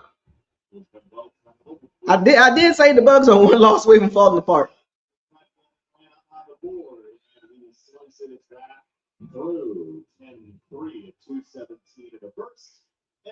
The Bucs are in serious trouble, folks. He's just been really distant lately. Maybe he's scared of commitment or getting hurt. What do you think? Yeah, totally. Okay, Bridgewater, you're in. Teddy Bridgewater, back up, listen. If only there were backups in real life. But at least there's Progressive to protect your home and auto. Person. You think he's got commitment? Exactly. You're not a mechanic. It's not your job to fix him. It's like we specifically picked that commercial for this game with what Kirk Cousins and Jacoby Brissett have gone through in their NFL career. Bucs got them something, man. Football that moved around different teams, but you can see that the way they're able to play, really Kirk Cousins talked about this week, just being able to understand what the defenses are trying to do. That's that it's very different than how a lot of younger quarterbacks are taught in today's game. I think it's one of the reasons why you see a lot of guys get hurt, a lot of guys who aren't as consistent. We ain't got no Joey Porter Jr. We ain't got no 6'3" Jalen Ramsey at safety. We ain't got no Hayward, no Watt, no Highsmith. You know, we ain't got no real pieces on defense, to be honest. Like, what did Vita do today? Can anybody explain that part? Sims just activated for today's seating. Sims on the return. That's a really nice kickoff. It is just to the edge of the goal line. The Cardinals. Where do we go from here? We ain't got no real future, to be honest with you. Points are fewer, outscored 217 to 122, giving up 40 plus 4 times in the season. Again, you know, coaches will always say injuries are an excuse. But where do we go from here? Let me hear from my powers of C-bands. Let me hear from some of you guys. All right, let me put some people in the chat. Let me put some people in the locker room. I want to hear what you guys got to say about the game. The Panthers didn't even play a great game offensively, and we still got beat.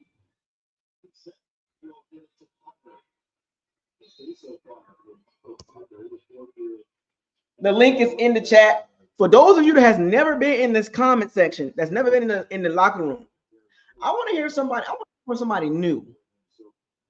I'm gonna hold off on my OGs. I'm gonna wait for somebody new. I want to hear from somebody new. I don't know what my OG's gonna say. I want somebody that's not afraid and brand new. People that I don't really hear from. I know my regulars gonna always show up. I'm not nothing against you guys regular. Y'all can sit tight. You guys get a lot of time in the locker room. But I want to hear some new voices. I want to hear from people that haven't really talked to me like that about football. Vita, man. Yikes. That's all I'm gonna say about Vita. Move on from him. I'm just gonna keep it real. You gonna Allen Robinson? You gonna sit this one out for what? I want to hear from somebody new. My OG's gonna hold tight. I want to hear from somebody new. Somebody brand new.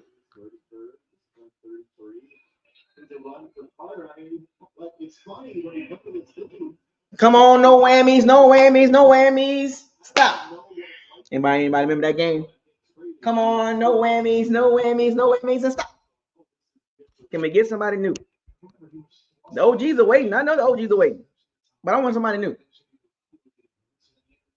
I already know what they're gonna say. But I want to hear some. I want to hear from folks that are not scared to come. You can turn your camera off. You can turn your camera off.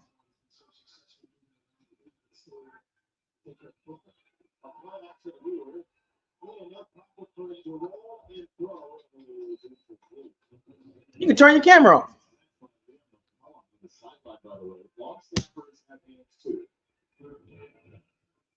They're usually trying to catch majority of. Turn your camera off. First down.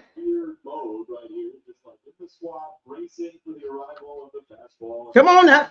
I want new powers and CBanks. I want to hear from the Panthers fans or somebody new.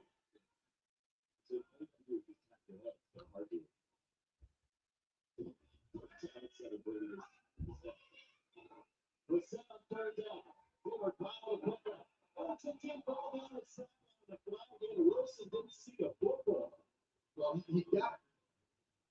he got held by AJ Terrell, but if he just keeps running and looks back for it, this could be a touchdown. AJ Terrell. I like that. I like that.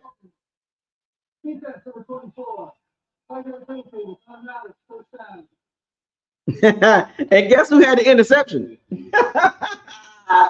I like that. I like that. I like the double entendre. Park and Bun.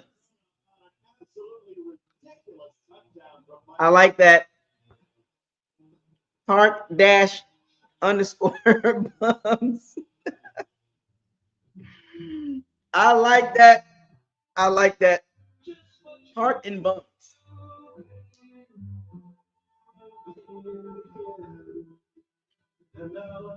Oh, it's mathematically, it's not over. All right. Oh, there we go. We got somebody brand new in the building. Let's get him in here. You know, he was here last time, but you know, he don't come in much. I'm gonna bring him on in. What's happening, man? You can't hear me. I can hear you, man. And you echo what I said last week when we were sitting here talking. I sat here and said that the Bucs wasted. If they was gonna spend $20 million on a wide receiver, why in the hell would you draft a Mecca Buka in the first round? That shit don't make no sense. I mean, my bad. Excuse my language. But I said they should have went and got a pass rusher. They needed 2 pass rushers. But I would re-sign Vita Vea. I just ain't paying them a whole lot. There's just no way in the world. It's just no way in the world. I mean, Why he's would a you gonna nose. pay him? I mean, he's a nose tackle. I mean, he's not really a pass rushing. He pushed that pocket from the inside, but they need edge rushers to complement him. Mm-hmm. You know, man, I just want to just get rid of they're not worth the money. You know what I'm saying? Like earlier, D Kane mentioned no more lifetime achievement contracts. Like, yeah, he been with the Bucs for I a long agree. time. We're gonna give him another contract. No, man. I agree. I do agree on a lot of players. Like Antoine Winfield need to take a pay cut, bro. I've been said that. I told my brother that a long time ago. I said Antoine Winfield, he need to shave at least $7 million per year off of his contract. There's no reason. There's no way in the world he has not earned his paycheck. Last 2 years, this year and last year, I was like, what? Like $96 million? Like what? Like you're supposed to maintain the level of play, that type of contract. That was the number. He was the highest paid safety for like about a day or two or whatever. But now then he's still like one of the highest paid in the NFL, and you ain't playing like. I agree 100. Oh my goodness, So man. what's your thought from the game today? What did you see in the game today? The defense was just as bad as it always been. It just made it seem better because Carolina can't really push the ball down the field like that. But they still made Bryce Young look good.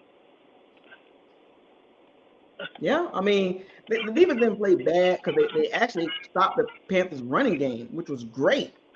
But they made the Panthers pass offense look good in bad spots. Like what? The touchdown, like On third down, I'm like, no, you can't do that. You Dean, pay attention. You know what I'm saying? Hey, but Like them Benjamin Morrison, like he played an okay game. I mean, he played a good game, but he got beat. You know what I'm saying? It's like it's always the certain spots of the games. It's like, damn, you know. but if they had those pass rushers like they need, they would look a lot better.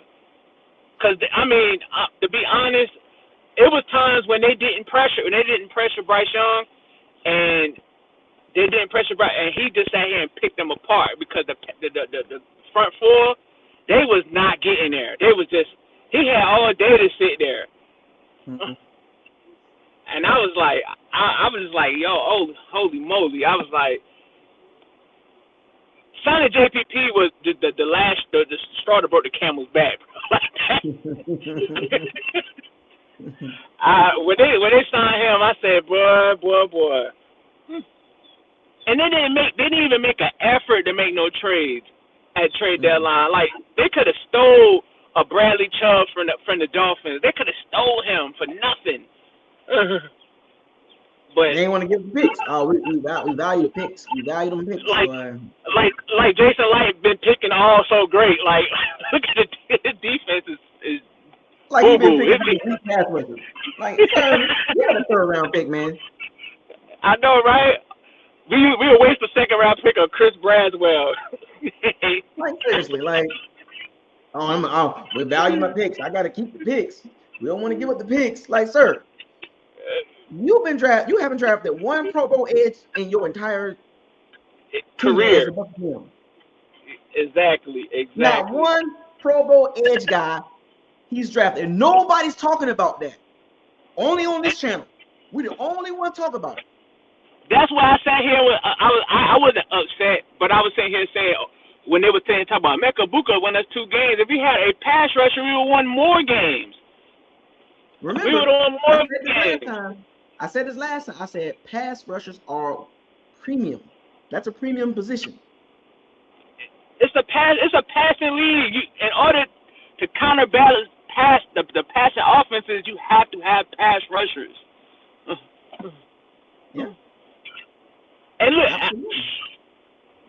and I was like, it's a shame how they not valuing them, or they're picking guys that's good guys because they got a locker room full of choir boys. Like I actually I've been to every game this year, and every year, even when they was winning by games, I was like, yeah. Gerald McCoy even said on when he was on one of them talk shows, he said, I love the Bucs team, but he said if they don't get no pass rusher, they're gonna be in trouble. And Gerald McCoy said that out of his own mouth. I was like, yo, this is crazy. I said, this is crazy. I said, Gerald McCoy see that. How can the rest of the damn front office don't see it? He see it. And Gerald McCoy was a nice guy. I know, right? Out of all people, he was a nice guy. Smiling all the damn time. Yes. No meanness to him. Right. And he see it. He see the Bucs team being soft. Yes. Because they're soft. I don't care what they do in the off season, but what I do want them. Hold on. Damn.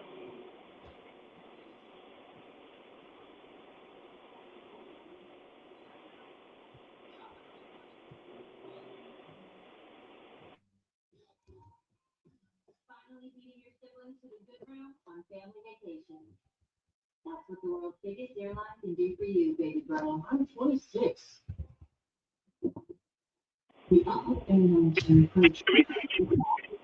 Yeah, you good now. Yeah. But they need to sign 2 pass rushers in free agency. They need 2 veteran pass rushers. No Hassan Reddicks. No trend pass rushers. They need 2 legit pass rushers. I don't care how they get them. They need to go get them, though. Right. I mean, it's a concern, man. Like people don't want to admit this, but it's a concern. And I would not pay Baker Mayfield no $50 million. I don't care what they do. I would not invest a lot of money in him. If he don't have a good team that's around him, he can't win. So why are we paying him? We'll pay him $50 million a season. That don't make no sense.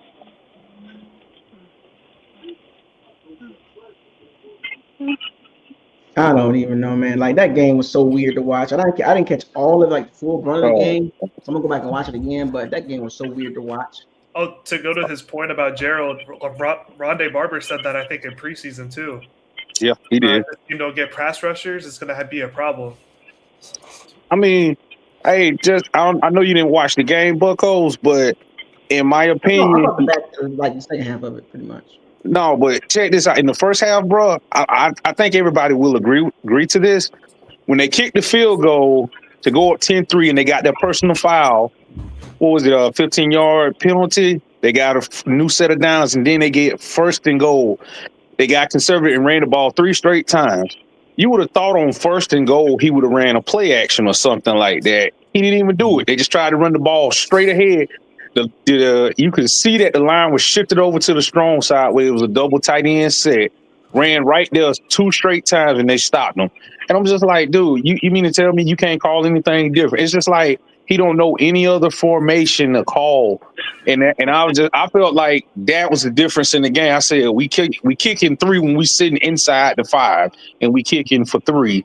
I said you get 7 instead of 3, you may walk away with a W. And I say it's just field goals. They just think field goals is always enough. Like, I mean, you get inside the 10, you have to score. I mean, no matter how you put it. And it's just like we've been talking about pass rush. Like everybody's talking about Villa. I'm just like, even Warren Sapp said it when they brought Villa. He said he wasn't gonna be no fit. I mean, yeah, he led the team in sacks a couple of years, but you have to have the ability as a D tackle, not a pass rush. You just can't be a big body holding up the line anymore. Like, you got to have that ability and be able to play more than 50% of the snaps and have the ability to pass rush. That's just what a D tackle is now. I mean, true, but this also would have helped out when I said in the off season, and majority of y'all, I got to just call it out. Nah, Servassier Dennis, he straight. Man, I ain't never said that. Look, I said from the jump, we got a weakness at linebacker. I don't know where we thought like Servassier was gonna fix this because he flashed in preseason. He ain't never flashed. Well, he flashed in preseason because he can pick the I ball can't gauge off. that. Yeah, I get that, but the notion was, and we know that because that's why they didn't go after a linebacker. What linebacker was Servassier was the answer. You brought back Levante. We already knew that was going to be an issue. Servassier, we ain't seen him play a full season at all. And then you really didn't. Well, you addressed the O-line, the D-line, but you had injuries. I mean, I get what we're saying about the edge rush, but there was still an opportunity to fix that mid-season, before the season. But the question is, Mopar, so do you think is it the linebackers or is it the scheme? Well, which is it? For me, I'm just I'm just going off of just what I see across the NFL. We do not have the personnel in the building to develop. We've never had that. We've never. When last time the Bucs even had a staff that developed a player? Like, you can't even. From any position. Anything. Like you can't even be real. Yeah, we let Steve Young walk up out of here, bro. We've never had a player that had we did good with the Warren Sapp. They drafted great and so forth, and at that time watching Derek Brooks. Yeah, I mean, let's be for real though. The scheme they developed, but the scheme fit them hand in hand. But they was already established. You knew they were. I mean, I ain't saying they didn't develop them there, but you knew Sapp was gonna be something special. You saw that. I mean, this man was arguably supposed to be the number 1 pick and fell to the Bucs. True, but when you watch the documentary and see who was in the building at the time, that coaching staff was developing, bro. I mean, from O-line to D-line, there was some coaches in this building, bro. So we don't have that. And when you see other teams get the most out of non-name players, that's where I come back and say, okay, we don't have the coaches. Because Yeah, I there's no agree with you. difference from my practice squad players versus that team's practice squad players. Why is that practice guy able to pick off my quarterback, but my guys have communication issues? My guys don't know where they're supposed to be at on the field. I guarantee you the Lions, they actually use Vildor. We actually got him from them when they cut him, but go see his play on the field with them. You get what I'm saying? Like, but he come here and it's Vildor. Hey, he's trash. Yeah. He's what He he's trash. supposed to be. And he trash because they ain't got no pass rushers. That's why he trash. I I mean, mean, I forgot we had a conversation last week, and I forgot the brother that went on last that Isaiah had up last. He said I don't care who you have in the secondary. They're gonna look bad if you're not getting no pass rush on the quarterback. And that's very fast because I've been echoing that for the longest. That I that's think I said true. that. That's true. But the problem with that is all teams don't have it, right? All you would like to have a elite pass rusher, right? But it's up to the defensive court. Like this is what I've been saying for the past 3 years. I just feel like Ty Bowles is overrated. He's been there when it comes to defense. Blitzing to me is not a guru status. Yeah. You when should in be doubt, able, yeah, you should be able to mold your defense to the players you have. What if you don't have a blitzing built type of defense? Build it another way and play to their strengths. You're not doing that. You're not, No, you you're just not. want to stay no. to your scheme that you've always had, regardless of the personnel. And when all else fails, the base defense is zone. And that's Well, why y'all see us get beat up so bad in zone, because when we're not getting home, the safest thing to do is die by 1,000 cuts. and how that's even going like with the offense too.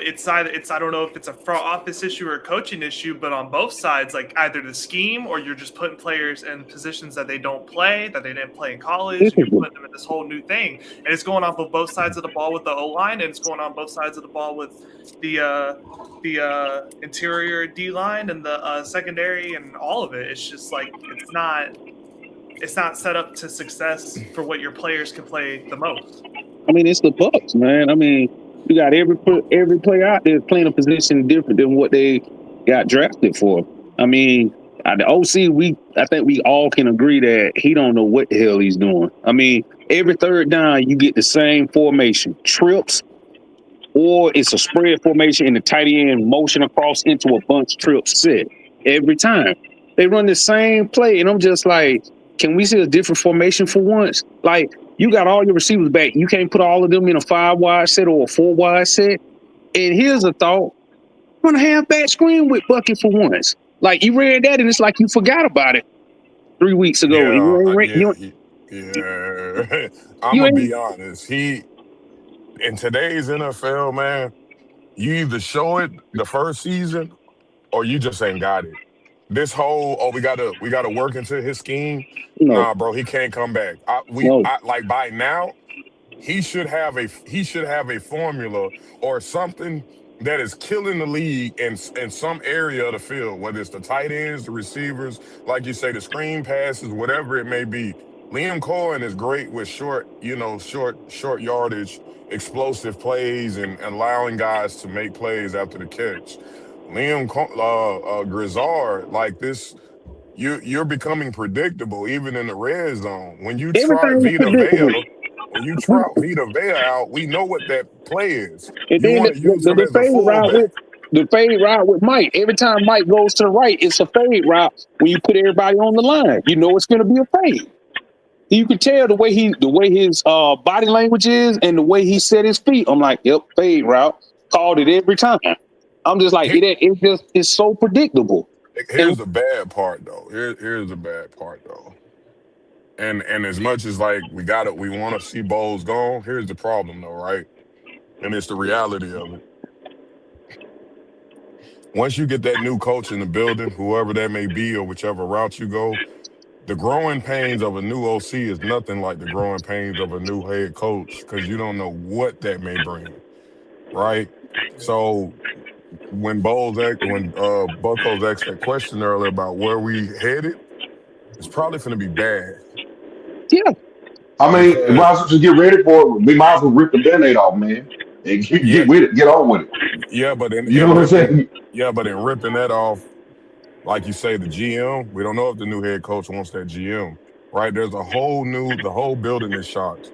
Also, Baker Mayfield now is about to go into well, he got guaranteed money this year Yeah, for he next got year. guaranteed next year. Yeah, He just gonna finish out his contract. he's just going to finish out his contract, but he's going to end up having to learn yet another scheme. But I mean, it is what it is. It's just sometimes that's just what the Lord got for him, bro. You just one of those guys in the league, man. You're never I, going to have sustained success because the team. at least like with like the new coach and like whatever coming in, at least like like there's a chance of upside or green grass. But with Todd, you know that's not going to happen. Yeah, we Like know he our can't defense get gonna be better. He Hmm. trash. can't get better. He can't. But now, why are we It's talking like impossible. we know a new coach? Like we know they're gonna get a new coach. I mean, we feel that way, but we might be pissed off excuse my language. We might be pissed at the end of the game when they say they're gonna retain everything. I'm gonna be honest with you. Watching the documentary and how the Glazers do stuff, this fits right into that John Gruden era Yeah. of they don't like stagnation. They'll give you like he's gotten the injury card. He's been able to pull that now every year. You can't pull that one this year. You know what I'm saying? You won't be able to pull that one this year. And there's been a lot of injuries, but you just won't be able to pull that one this year. I And mean, the reason why is because there's games we were winning with those injuries. And then there's also games just recently with the Saints, with the Falcons. Those were winnable football games that you just simply lost due to your scheme. yeah. You- This feel like to me this feel like '08 again, but worse.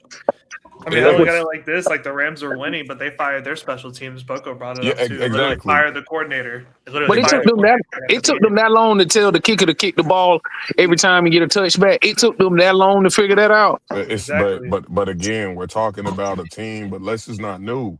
When we were on our way to winning the Super Bowl, we were asking why Bowles won't make certain adjustments, why Bowles won't do this. It's I mean, come on, bro. You allowed Brian Leftwich to continue to vomit on himself at the podium after doing BS on the field.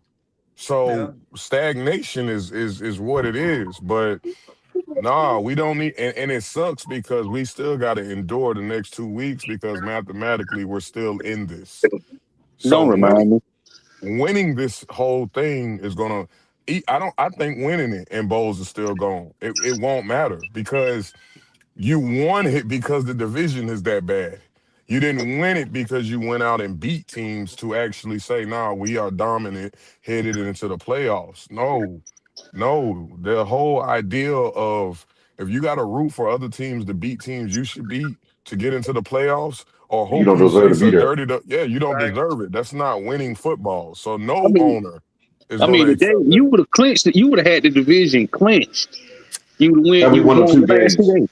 Two Yeah, games. we won that two Two games. series. The division one. Yeah, we That's all good. you had to do. Remember, You would have swept remember, both teams.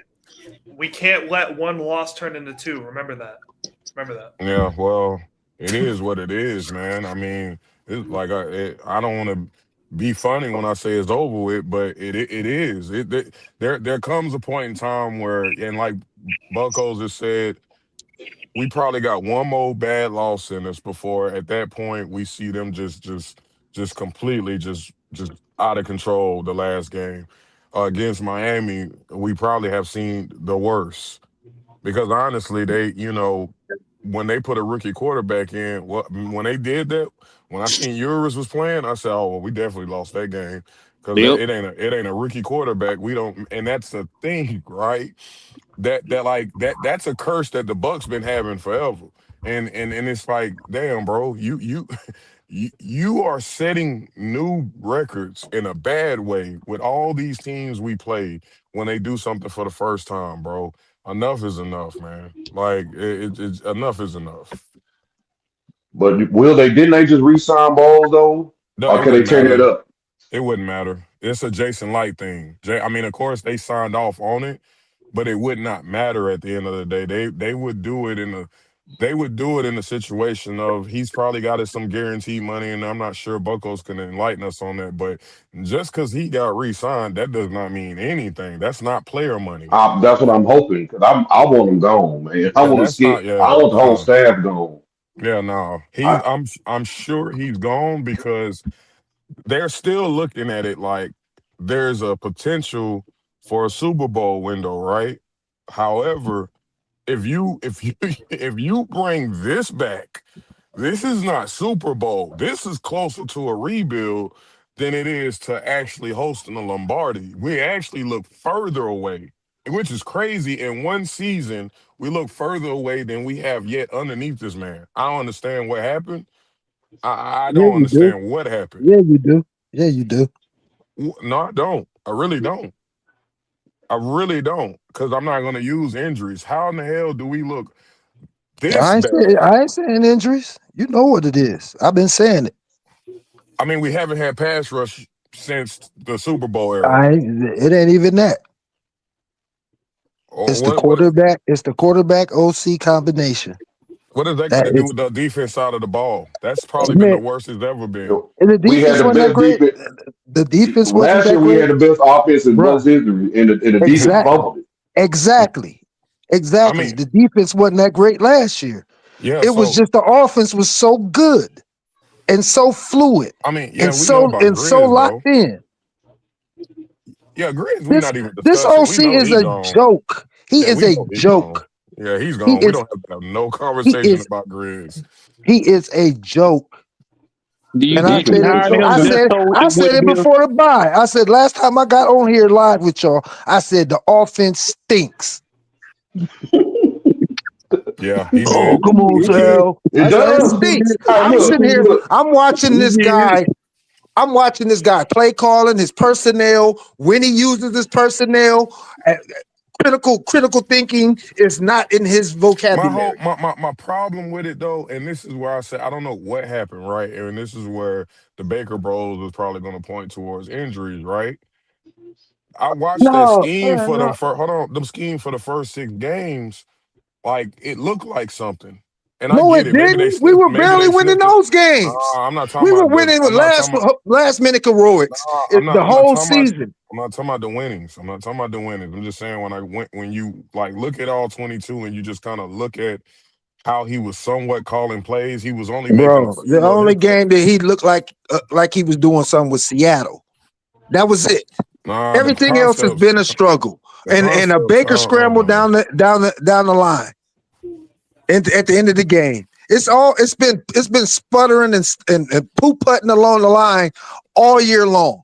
This offense sucks. This is not. Well, I'm They, not gonna say they, it they don't. kept this guy because he's supposed to have some familiar familiar about him, and Yeah, familiar with the Liam Cohen thing. Yeah. I see none of that.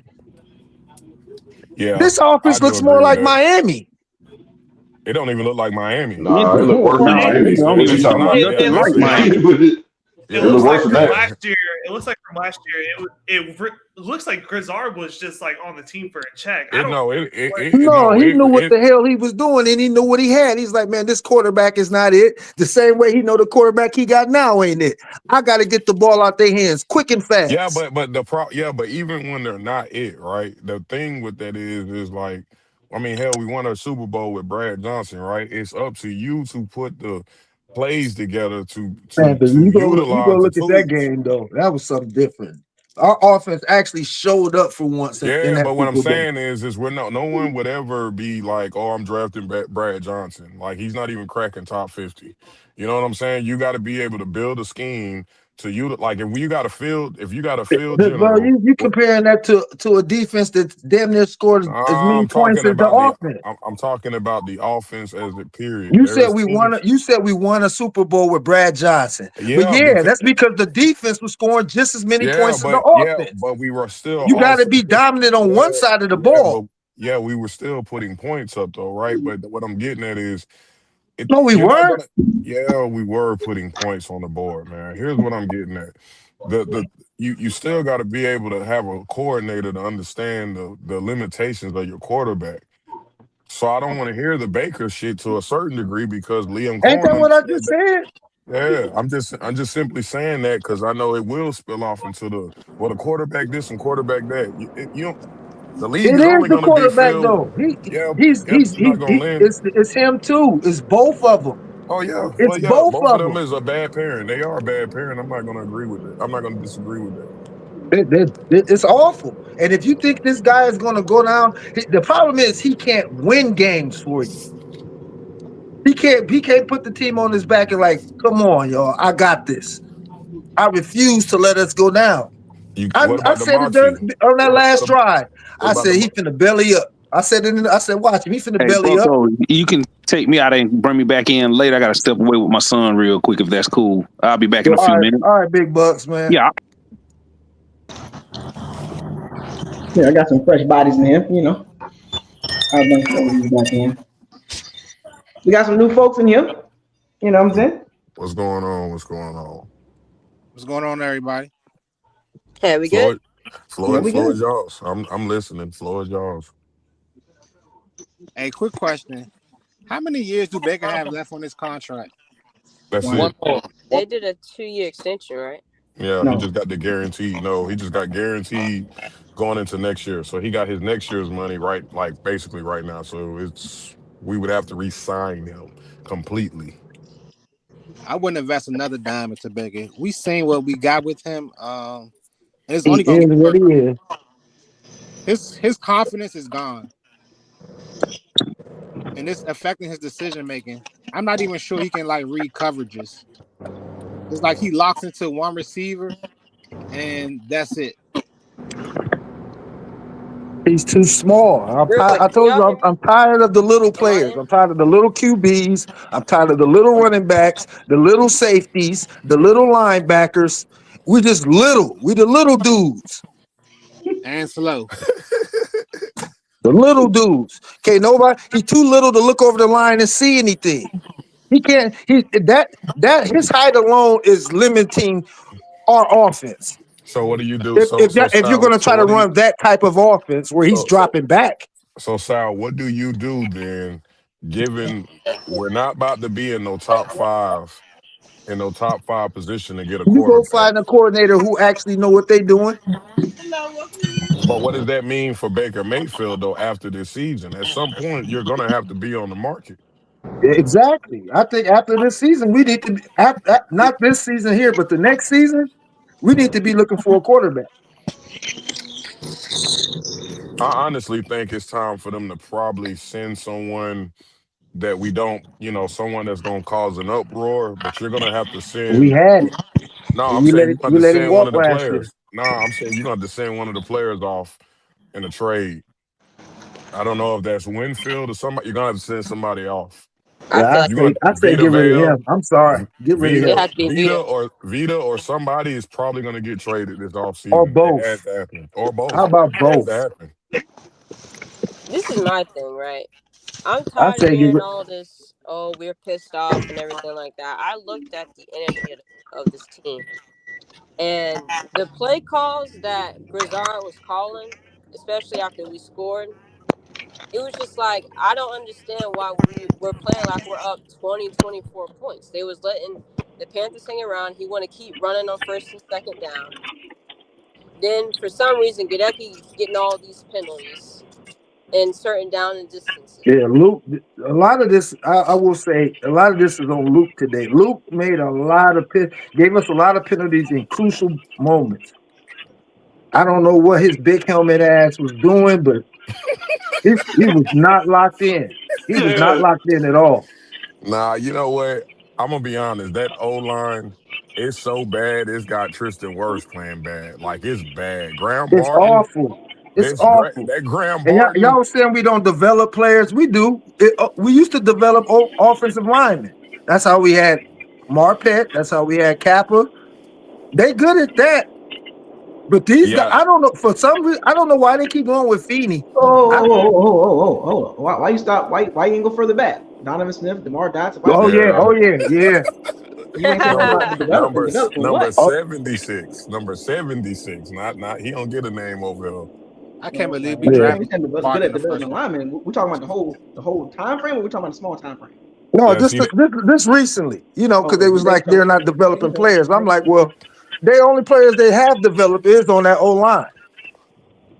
Just making sure. And yeah, then No, it's definitely no. You know how I feel about his draft picks. Period. I don't go back no 4 or 5 years, 6 years. I go all the way back at least a decade. And I ain't too impressed, man. I really just don't think. I don't know where all this talk came in. Is he's like a top 5 GM? because the Super I Bowl in time, Brady. I don't That's even all. think I don't. It's the Super Bowl, and I think it's everything. But like I I told Pewter Report, you've been in this out. You guys are not starting from 2014 though. See, yeah, when you go back and go look at the Vita and the like Chris Godwin drafts, hey bro, there was other players in those drafts too that's not on this man, team. And we got a lot of one player from each draft talking about he averages 2 starters. Here's bro. the issue. If you go Our back, if you go back, 2016 being the I think worst. it's only like 3 or 4 players who aren't on our team that we drafted that are still actually in the league. You got Hainsey, you got Carlton Davis, and you got Alex Kappa. right. Where And, all the rest of them, all them other players that we had? Are and they on anybody's roster? Kendall Joe um Beckham. Tryon barely hanging on. Who? Joe Kendall Tryon. Devin White They're made trying. No, he the ain't. He got headlines. cut. The Cleveland cut him. Yeah. Did he? He went somewhere else after Cleveland, I want to He say. with the Bears. He with the Bears The now. Bears. Yeah, Uh, Devin White he was having an were okay they over there season, holding but holding jerseys? he went viral because Max Crosby got on him like last week for basically trying to be Superman and Yeah. missed an assignment, so he went viral. But Devin White, but no, the media refuses to start from 2014 because it's just Oh yeah, I forgot about that, man. it So doesn't look 4 players. good. So out of And all those draft 2016 is the picks, worst draft. so 2016 after is the so worst draft. so after out of all those draft picks, only 4 players are still in the league who aren't on our team. Yeah, and then you have the 2016 and 2021, which is 2 completely blown drafts. Is that the MJ Washington. draft? Yeah, that's the Kyle Trask draft 2021. That's Kyle The Trask. moving up the second round to get Aguayo, the Bradswells, the Kendall Beckwiths, the Ryan the Smith. Mark Wait, Ryan. Barons, No, we didn't the draft Ryan. No. Noah Here's what Spences. here's what's so funny though, right? And I did just I'm probably gonna contradict what I said though. There's a strong possibility though. I'm gonna say 98%. Not Jason Light is not probably gonna go nowhere. Like they're gonna probably try to see if the new coach would want to work with him. If in the event that they get rid of Todd Bowles, I just don't And see I don't and see I the know. avenue where they fire everything. Todd And Bowles is that's gone. the problem. How many GMs get this many I know, tries at head coaching? I know, but the thing is he has some things in his back pocket with some of the players he has taken. Now, this is what I will say though, and he might have found a way to play the system because I feel like the Zion McCollum signing was one of those shortcuts, right? You you signed him for no reason, and I think it just adds. He's like on a record right now for having the most signed draft picks. Even if they are garbage, he still signs them, and it's a tally mark, and he's signed the most draft picks. And I swear that I think that that's what he's doing to a certain degree. Because they do say he's out of all the GMs, he has the most starters out of all his draft picks. I want to And get that's back to this game. It I Yeah. doesn't relate don't to want to that talk though. about nothing else but the game. Let's talk Get about back this to the game. game. the Get back to the game. game. Forget all. We already know. Get back to What the game. What just what happened? We okay. I already said this with Todd. Todd is who he is. You can't teach an old dog new tricks. He's a conservative head coach. It is what it is. But for Grizzard to come out there and play conservative and not be creative with the play calls and just want to keep having the defense go out there and have the Panthers play around, it's like how I don't understand what made him qualified. Like I don't want to hear about that old continuity crap. What made him qualified in their eyes? They What makes didn't you have say? one. We were They just desperate. they panicked. They panicked. And there's no reason to panic. Like They I got to panicked. go back and look at who all the OCs were available and who all they interviewed. You know But it's what? like Lazard was not the first or second of their pick. He wasn't. He I know he was. wasn't. They wanted Clint Kubiak and couldn't get him. I wonder why. Yeah, they wanted Clint Kubiak, and there was another guy we was beating on the table for out of nowhere. I'm gonna be honest with you. What's so funny about it? I never heard Liam Cohen bring up Gazar's name. I didn't even know that broke. I didn't even know dude was on this team. I don't know nothing about no third down, nothing when it comes to him. So for him to pop up out of nowhere, and then I'm like, oh, okay. You what you're doing is you're finding some BS. Oh well, these guys really like him. Why? So, and it's like So the it's Bucks not even doing anything to help him. They interviewed the Rams like offensive assistant Nathan like Sharshiker or whatever his name is. They interviewed Mm-hmm. him. They really wanted him. Basically McVay's like right hand or second to right hand man. And they didn't. Then all of a sudden, out of the blue, oh, we're just gonna stick with Lazard. We all of a sudden. Wait a minute. Wait. All of a sudden, like what? Yep. And So I what they thinking is they're gonna be able to go to somebody's team and pluck somebody's OC away and make them their OC. These OCs ain't leaving their organizations to come and be your OC. They want to be a head coach. What it is that they want the guys that are up and coming, got the names barking around, front offices, and those guys turn the Bucks down. They turn them down because they want head coaching jobs. Yeah, well, the problem, they don't believe in Todd defense either. that's true, They but didn't believe in Todd Bowles. That's why Exactly. they They don't believe in Todd. You blame him. but y'all forgetting that's a lateral move in the NFL, so the head coach actually can shoot that down. Well, if So you watch this game, with Lazard, right, and the Bucks were okay on third down. They weren't bad on third downs today, but the in key moments where I was questioning Lazard's play calling from what I saw from the second half and beyond, or the end of the first half or into the second half, what was my head scratching thing was why was the passing game infiltrating? yeah, Yeah. the last 6 games I posted it. The last 6 games, Mike Evans has 36 catches, 606 yards, and 7 TDs, and you didn't deploy him on them people today. He had 5 catches. And then on 5 top catches. of that, you get down Yeah. to the red zone on the goal line. You do 3 straight running plays, and I knew when they was gonna run because they took McMillan, Evans, Godwin off the field and left Tez Johnson and Cade Otton out there. Yeah, then you bring in. Speaking of Cade Otton, I Ain't gotta that see what I the. Bucs I said? saved got. his I life. gotta see the. I gotta see the Personnel tape. choice in critical situations and I, thinking. I He's got. just not good at it. I gotta see the tape of why he is the best blocker out of all the tight ends, because that's another issue. Rashad White, not Rashad White, Bucky isn't getting the momentum up the line. Have y'all seen No, but Rashad that was Cade mad. Otton picking up blocks? Oh He was my getting manhandled God. by number 11. Bro, oh my God, that man is on his back every time on a chip play. You're chipping and you're on your back. That's not good, man. I've never seen somebody sent to chip end up on their back. You're hitting the guy that he don't even know You you're could have hitting texted him. that to me. We have more players on their butts than any other team you could think of. When the ball is snapped, just watch on the replays when they show. We got about 2 or 3 people just on their ass.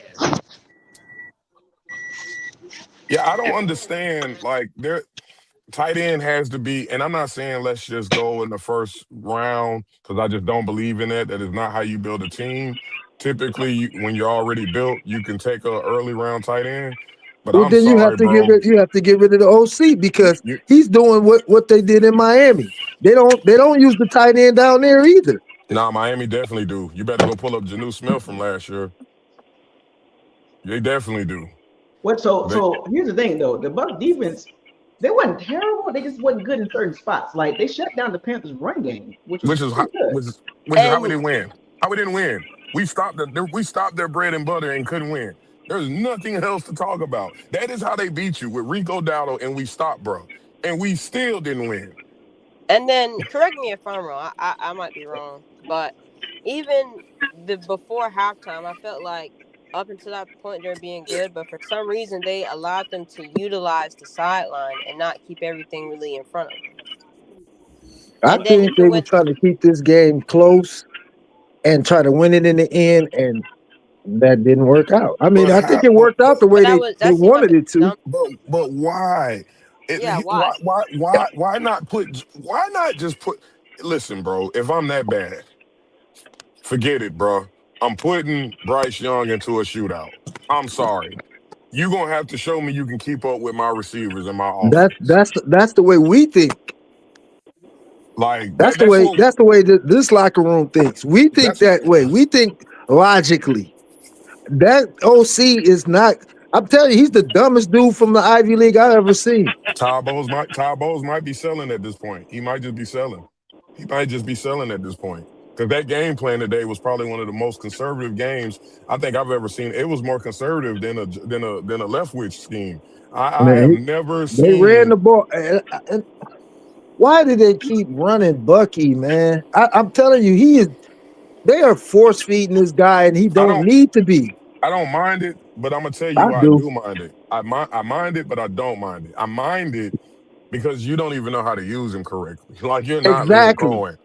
And exactly. yeah, and I don't mind it because I understand why you want a Bucky on the field. But again, I think the fact that you don't know how to use Bucky, I don't even want to see it because this whole goal line situation. I'm sorry, and I like Tucker, I really, really do. But I'm getting tired of the goal line packages with Vita Vea and Tucker. I'm sick. The league knows it's coming. We miss Cole Keith in those Yeah, Yeah, situations. but yeah, I know, but goddamn, bro, put the playmakers in the red zone. Godwin in the red zone, you've overpaid him anyway. Make him go out that there and goes earn his back to paycheck. that's the OC not knowing how to utilize your talent and put them in the positions that they need to be in at certain times of the game. He just don't know. He's just like a little kid that you hand him the stick and mat and he just all plays. Best receiving group in the league, and I'm coming out in the red zone in a bunch tight end for a jumbo package. Why? He's a moron. This dude ain't. I'm sorry. He's not good at all. He's not ready. He's overwhelmed. This is above his pay grade. He got thrown into a position he shouldn't have been in, and it's all because the Bucs will not let go of Bowles. You gonna have to. Ain't nobody coming to play OC for you. They Yeah, not I leaving. think They might as well stay where they at and play OC. here's why. Here's the thing today, though, right? And I would have loved to see us play the Jags regular season because I would Man, love to we'd have have got seen them. cooked. But I would like to see him but play us in the season so we can get that's what I'm cooked. saying. Seeing in the season, right? So that way, the Glazers get to sit and see how their head coach performs against two guys that was in the building. Because I'm sorry, bro, you lost to a guy that you technically molded some today. That's not acceptable. And that guy has a rebuild team. Like the Panthers are playing with house money to a certain degree, even though at this point, I think the fan base and the organization is feeling like, hey, we can win this thing. But it's just sad that Todd Bowles, you fell second place to a Dave Canales, Bryce Young led Panthers. Yeah. How Well, let me does tell this you why. happen? Because this is an offensive driven league, and you just gotta go. You gotta get it. If you don't want your staff picked off, you're gonna have to hire an offensive OC because those are getting picked off of everybody's team, left and right. But to Yeah, answer to answer Bucko's question, today we just saw what bad contracts look like. I'm that's not going what to you're trip off of seeing. Evans. I'm not going to trip off of Evans because he a pillar in the community. I don't got an issue with Evans. Is like the only guy you could re-sign until I feel like he don't want to play no more until because I feel like he could still play another 2-3 years. But I'm still very, very upset about the Chris Godwin signing. I got two jerseys of his, actually three. And I love Chris Godwin, just like he said earlier. But I was under the interpretation, okay, we're gonna make a decision that's gonna basically is gonna hurt some of the fans in this fan base, but it's business. It's business. That's a lot of major injuries to come back from, and you give him money like he's gonna come back and be productive. That's just not the case. So a lot of this is on Jason Light too, man. Games like this, it shows that money that was allocated to Chris Godwin. Game like I'm not today, gonna it could put have been that. I'm not. utilized somewhere else. I don't really want to put it all on the Chris Godwin thing. I I, am. That's a lot of money for no it, production. yeah, That's a lot of well, money. I mean, hell, your quarterback got to get you the ball too. I don't care. But even when he does, He was how getting many? in the ball a hell of a lot last year, wasn't he? That was last Chris year. We're Godwin talking. was he was looking like Puka Yeah, Nacua in the Cooper Cup yeah. last That's year. great. That's great until your ankle is completely disconnected from the bone. That is now another major injury. And what's his contract? 20 plus million? What are we Yep, talking about? they ain't getting him the ball. 10 They don't targets know. today, right, They Buckos? don't know. 10 This targets guy today does for not. 30 yards, right? The guy Godwin don't had know 10 how to targets. scheme players open. Hold on. He said what? How many targets today? I think like Godwin 5. had 10 targets. Godwin had 10 He had 10. Yeah, come 10. on.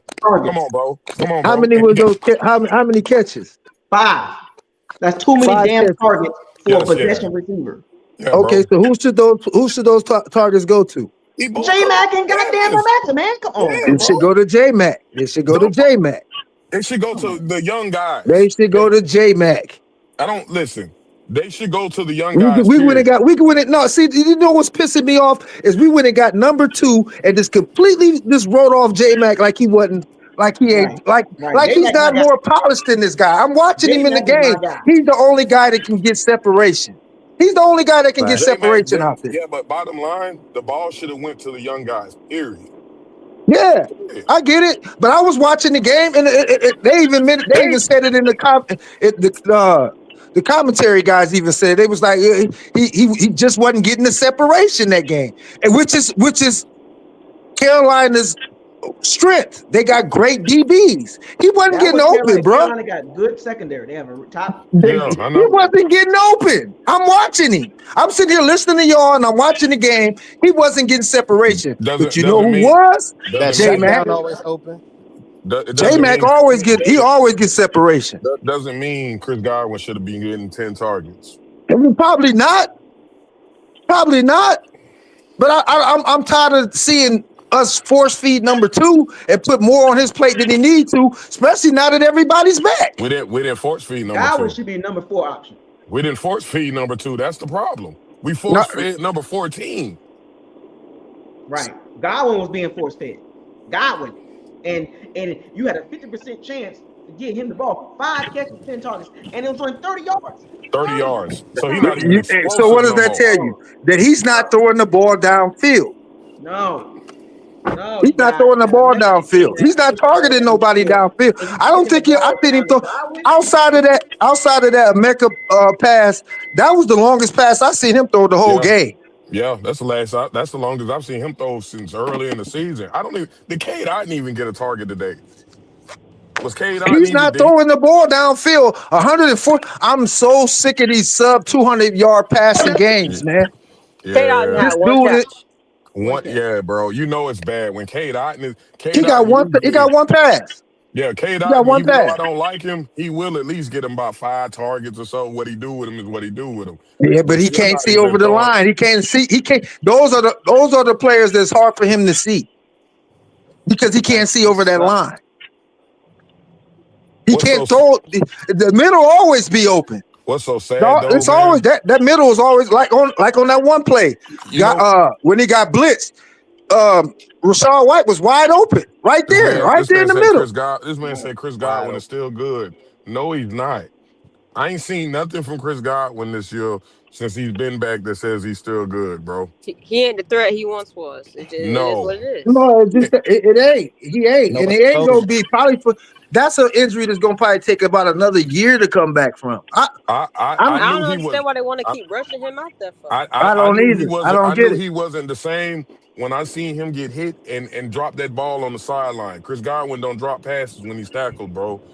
He's not. It's just not. It's not there. But yeah, that third down. Yep. Yeah, that third down. That was like the first game back. I'm not finna go upside this. I'm gonna hold off on the Chris Godwin stuff till next year because I know there's just so much injuries to cut. That's just a hard hill to climb. That's a and problem. Just to put that all. That's why I don't understand why this OC ain't trying to draw up stuff for J Mac. Are they still trying to protect the guy? I don't know. I mean, But if you're probably gonna have so, him on the but field, you might as well. he was He supposed was to be our a leading true deep receiver threat. the last 6 weeks last year. No, He was on a tear.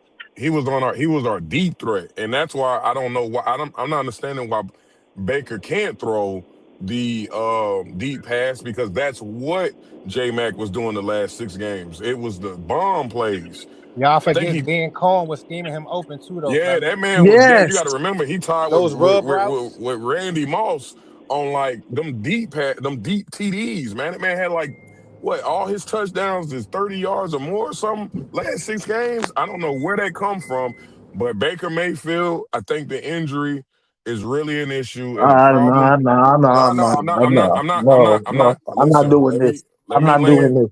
Let me land on that. I'm not saying that that's a legitimate issue. All I'm simply saying is whatever he's re-injuring, it comes from the Browns days, the same thing, and this is the same way he looked over there. And this is a problem because the way he plays, he always seems to re-injure this little thing by mid-season.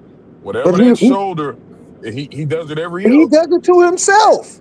He does it to himself, and y'all cheer that shit on. Oh yeah, Baker, the moxie. I'll be like, no, man, get your Oh ass yeah, down.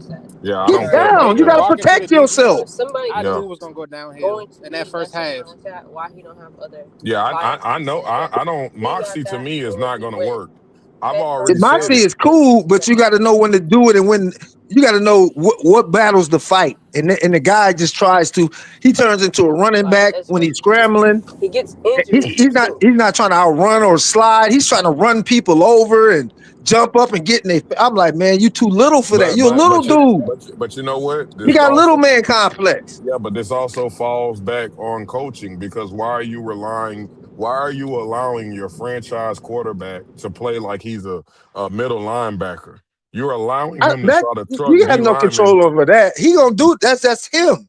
Yeah, no, You might call a coach play and definitely. tell him to do certain things, but if it break down and the moment he start to panic, he take off. I mean, what can you do? I mean, he could take off all he wants, All but you can Liam, do he is wasn't like, doing man, if that you're with gonna do that, get down. he Get didn't do down. it with Liam Cohen. He didn't do it with Liam Cohen. He pulled that back. He didn't have to because he knew how to scheme players open and get the ball out of Baker. He knew how to protect his quarterback.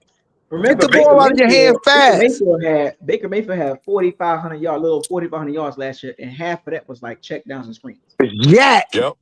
Yeah. And it's amazing how much things can change in a year. And I don't mind that, Top 5 Buckos. I don't mind. But you know what's crazy? He's trying to get Yak this year, but he don't even know the guys to get it with. We're screening passes to Sterling Shepard and Chris Godwin and Cade Otton. Those are his screenplay That's the guys. OC, man. The OC is not he's not understanding how to utilize his players. He doesn't understand. He just don't get it. You keep doing these 4 step drop, 5 step drops with Baker, and then we always in shotgun. Look at There's that no what he play just said. action. There's no nothing. Look at that. It's a stale. Bucks lost 3 straight games to the division with teams who are 500 or lower. That's like, come on, bro. The ceiling is more like a floor. That's crazy. Our ceiling is a floor. There is no huge separation between the Bucs, Saints, and Falcons. Man, bro. Think about that. I want y'all to think about that part right there. In these last 3 games, Saints, Falcons, Panthers. That should tell us everybody across the Bucs community that the Bucs are not as far as ahead of the teams that they thought they were. And that's because of the incompetence of the coach. That's coaching. I mean, no, it's coaching. That offense is as talented as it gets. It is. You're right, but here's You got way too many weapons to not put up. Like Mike right. said after the game, he said there's no way in the world we shouldn't score 30 points a game. Yeah, but the problem with that though is you may be right, but when you look at the team and as a whole, we're just not that talented.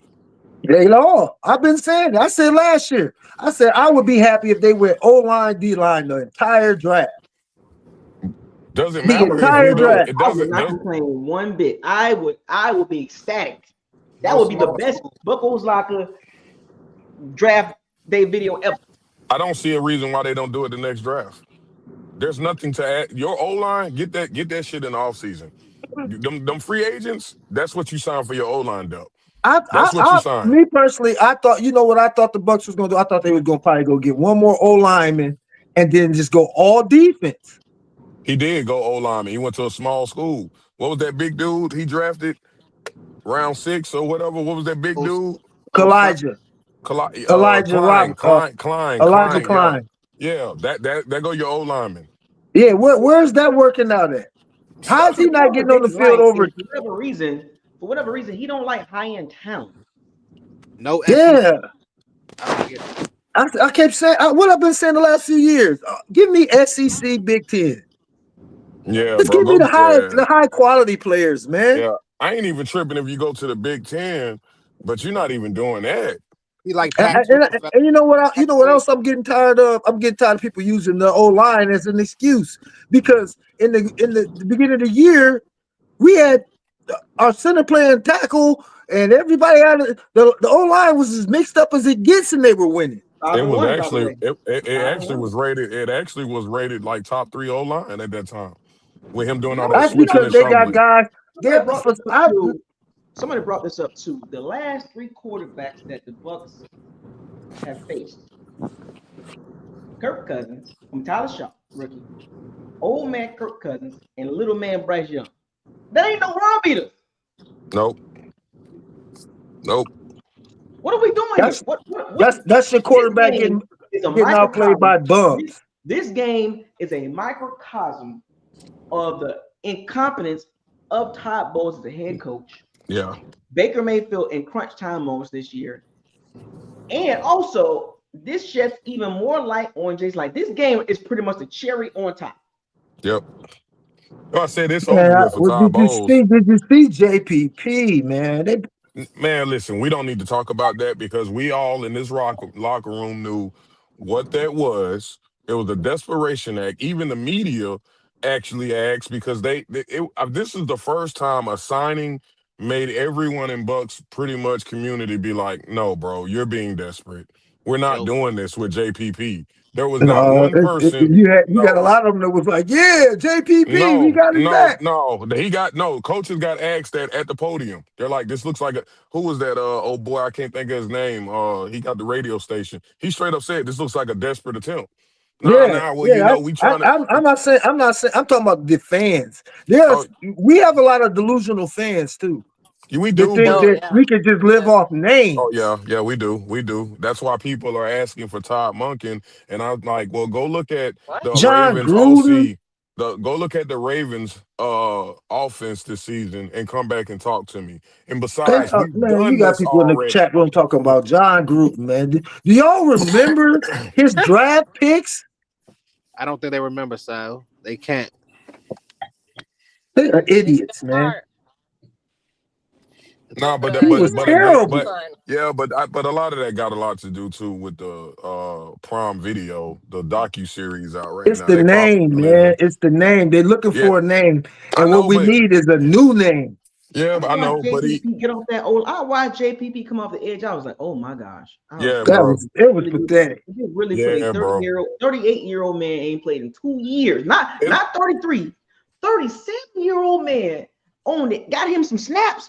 I seen him come off the edge. I was like, oh my gosh, this guy. Buckos. He got snapped because Nelson went down. Buckos, it seemed like that boy clock was delayed, wasn't it? I said this thing is still on the ground. Bro, rush. I was like, what? Like, come on. But you know what, bro? Shout out to JPP, man. He got him $1 million. Go ahead, Bucket, with your girl. I was gonna say it's just I looked at the pass rush, and even on that third down when Bryce got flushed to the left and he ended up throwing it incomplete or whatever, they had no pass rush move. All they did was just go up and just push people. And it's bull rush. And it's like I remember in the off season they're like, oh yeah, Hassan Reddick and he's doing this and he's teaching the young guys all of these pass. I'm like, I've yet to see any of those pass rush not only be utilized, but where it got them anywhere. I'm tired of the lies. I'm tired of them getting up on that microphone lying. Speaking of that, Bucko's answer me this, bro. I'm not out somebody because I might be tripping. Why is our D line coach saying that Yaya has great bend? Am I tripping or like yes? I never seen that. Yeah, this like 2 weeks ago. He's like, yeah, Yaya, he's getting good bend. I, I, I don't. Is Bull Rush bend now? Is that Benny? No.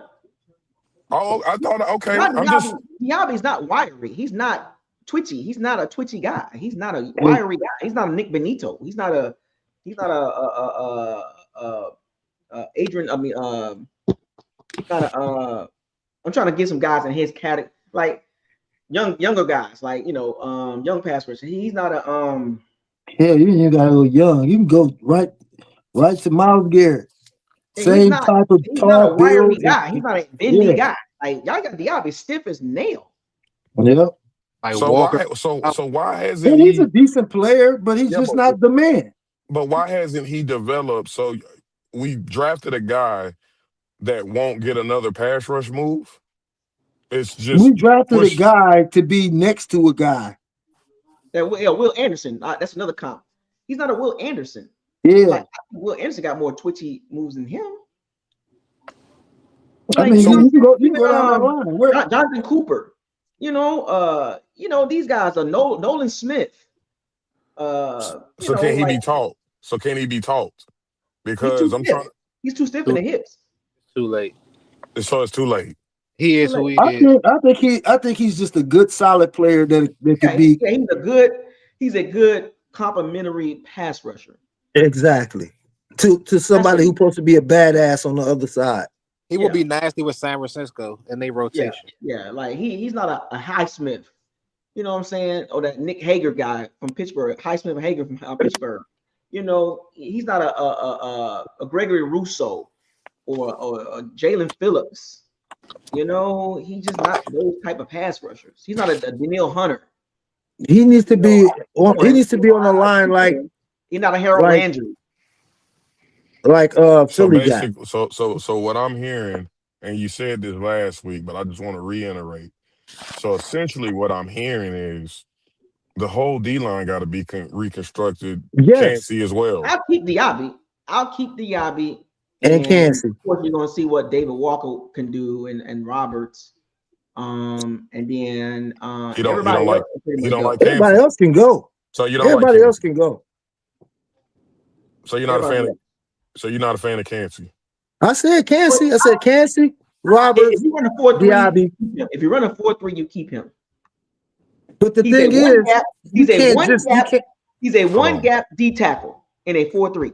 He's not a 3-4-5 technique. He's not a zero tech. He's not a 3. He's not a 0 tech, 1 tech, or 5 tech and 3-4. He's a one gap 4-3 D line, D tackle. Because he's too small to play edge, and he's too little to hold up again in a 3-4. Because in a 3-4, 5 technique got to be big. So y'all, for those of you that don't know, but a 4-3 in an Aaron Donald type role, or that small twitchy D tackle type thing, he'll be great against a big dude in a 4-3, not a 3-4. Yeah, he just ain't got the guys around him. One gap, not a 2 gap guy, because he can't hold 2 gaps. He got to go up the field like Warren Sapp. Warren Sapp was a 1 gap guy. Warren Sapp was pick a gap and go. Cause havoc, pick a gap and go. Kalaji Clancy got this man doing ridiculous. That's why he got a torn pec, because he got small arms and he not strong enough. He gained weight and still tore pec. It's just that D line just ain't. It ain't enough dogs up there, man. It ain't. You don't fear nobody up there. He was the only person that you can consider that they probably feared a little bit. But you don't see like these waves of D tackles coming in to be on the side of them that just gonna cause havoc. These guys don't do nothing but just push straight ahead. It's awful. That D line is awful to look at. Come on, dude. It's not hard to figure this out, bro. This information is out there, buddy. Do you understand defensive schemes? All you gotta do is go out there and see it. You ain't no text on the D line. There is technique on the D line. What do you mean? I don't know if you're talking about like a particular player, but if you're talking about like scheme wise, there is technique scheme wise. You have responsibility scheme wise. I don't know, Carl. Please help me out. What do you mean by ain't no technique on the D line? What does that mean? Because you know me, just so you start doing stuff like that, make sure you understand what I'm saying. You remember in the summer where Tabo said that the linebacker group was probably the deepest on the team. What? That was the one that they were least worried about.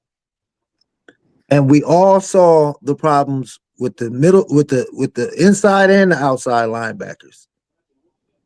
They refuse to address the problem. They want to put band-aids on bullet wounds and think that that's going to get you by, and it's not. These guys just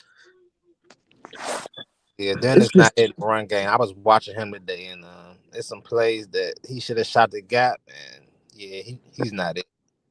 He too little. Yeah, he just too. We little dudes, man.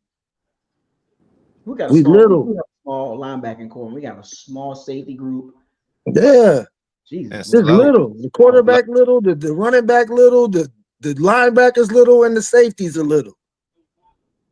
He refuses to change that formula up. I still don't know what the eureka moment was, because this defense looked the same to me as last year. Can't get to the ball and it's exposing your coverage. I think top 16 in sacks. But remember, I always judge sacks off of this. The front seven. The front five. No linebackers, no cornerbacks, no safeties. What's the sacks look like? Yep. Just pass rush only. Outside linebacker and D lineman. What does the sack number look like? Yaya leads the team with 6. Yaya leads the team with 6. I'm saying, so give me the rest of the D lineman totals. And add that up. Man. Well, if you think about it, I don't know what the numbers are exactly, but they ain't over. Let's just give them all 4. Let's just give them all 4. So that's still not good. The over under as far as outside linebackers and D linemen as far as sacks, 22. There you go. Yeah. There you go. What you think? What y'all think is over 22 or under 22? Nah, it's over. Nah, we only got 36. So you talking about ours or just in general average? Just adding D lineman and outside linebacker. In the league or on this team? On our team. On our team. On our team. No, it's under. It's definitely under. It might be over 22. We only got a total of 36 total sacks on the year. Right, so I think the number. Just can somebody just look that up? Just add the numbers up. Outside linebacker and D line. Just add that up, and that should tell me. That should let everybody know, because your D line. If you got the blitz, we saw it today in the game. They blitz on third. Bryce Young touchdown over Jamel Dean. Technically, Millen. Like every time the Bucs do that, they give up huge plays. Yeah. They give up huge plays. And why? Because they can't get home with 4. You got to constantly put your secondary in weird positions because you can't get to the quarterback consistently. You know, I wouldn't even have had a problem with the Hassan Reddick. Biggest issue I have too. I wouldn't have had a problem with that if they would have kept getting more to add with that. It's like he'll get one player and be like, "There we go, it's all done, fixed." I'm like, no, you need to load up there, load up on those positions. I think they were supposed. Yeah, I think at the end of the day, David Walker, where he come from, where you bought him, where you drafted him at. I honestly think that if he was a big intricate of the defense and so we got the way he went down. So it's 24. 24 just I figured that.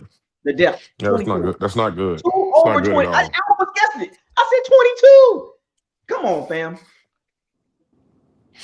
Yeah, and then you look at the teams like Denver. Then you look at the teams like Denver and the Rams and Eagles. These guys get after it. With 4.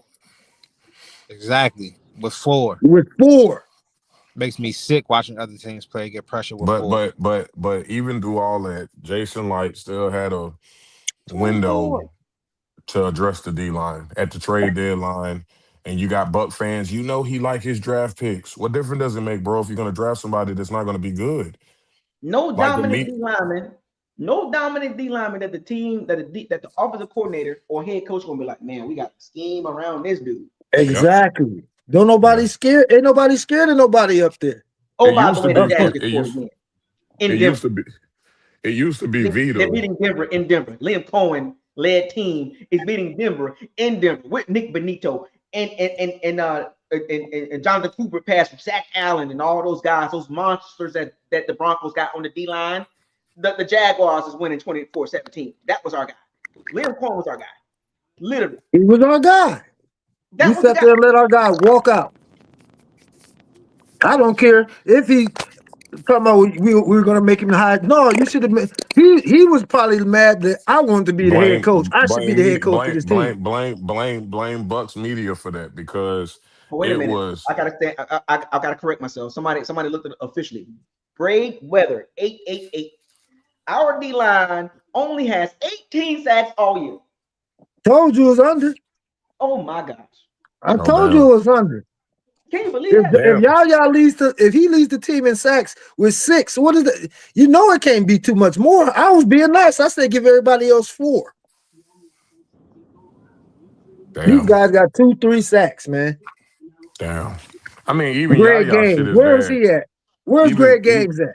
Even Yaya's bad though. You got rookie pass rushers that's came into the league that's got more than him, and they just learning the game. I'm not a fan. I got think a he's Yaya probably the jersey. only person that actually can get back there. At least he gets Man. pressure. Nobody else don't even get pressure. Look, bro, Where's I got a Yaya at? jersey. Sacks on the D line. So this game should tell you everything. See, the reason why I keep going, I'm linking everything back to this game. The Bucs lost this game 23-20. A winnable game with better coaching and better situational football. That means play calling and decision making. The Bucs win this game. But the fact that they lack in those areas, they 2-7 the last 9 games. Because this keeps happening.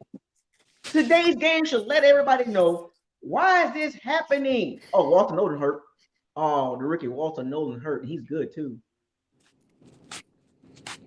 Walter Nolan hurt. They brought the card out for him. Sorry. But anyway, today's game should tell all the Bucs fans one of my favorite hashtags.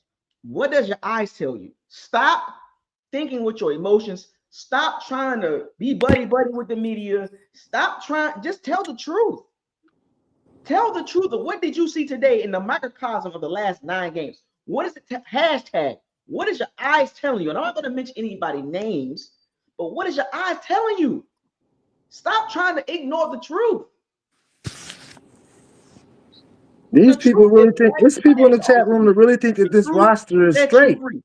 The truth will set you free. Until the Bucs fans start telling the truth about this team, they're going to keep themselves in the abyss of delusion. We shouldn't have lost this game. Come on, let's be real. We got more talent than the Panthers. Exactly.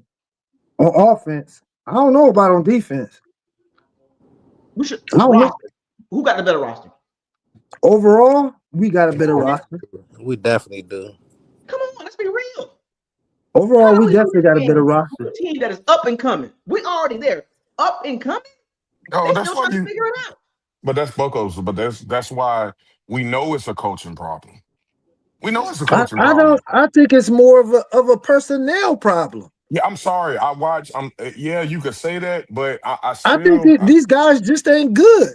Yeah, but the problem I got with that is again, I'm gonna keep going back to a Detroit game. We don't know those guys on that defense, and they shut down a top offense. It's coaching. It's coaching. Hey, we don't know them, but obviously Detroit knew them because they drafted them, and they knew they drafted quality backups. No, they elevated practice squad people for that game. 70% of that defense was practice squad players. They kept saying it all night, meaning once that game was over, they went right back when people got healthy. So at the end of the day, it comes down. And that so when we go to our practice players, what we get? Yeah, but again, coaching likes those players. coaching like those players. I mean, I'm not saying it ain't all on coaching. I'm not saying that because it is. It's definitely it, some coaching, but I'm not disagreeing with you. there's a personnel problem on this team.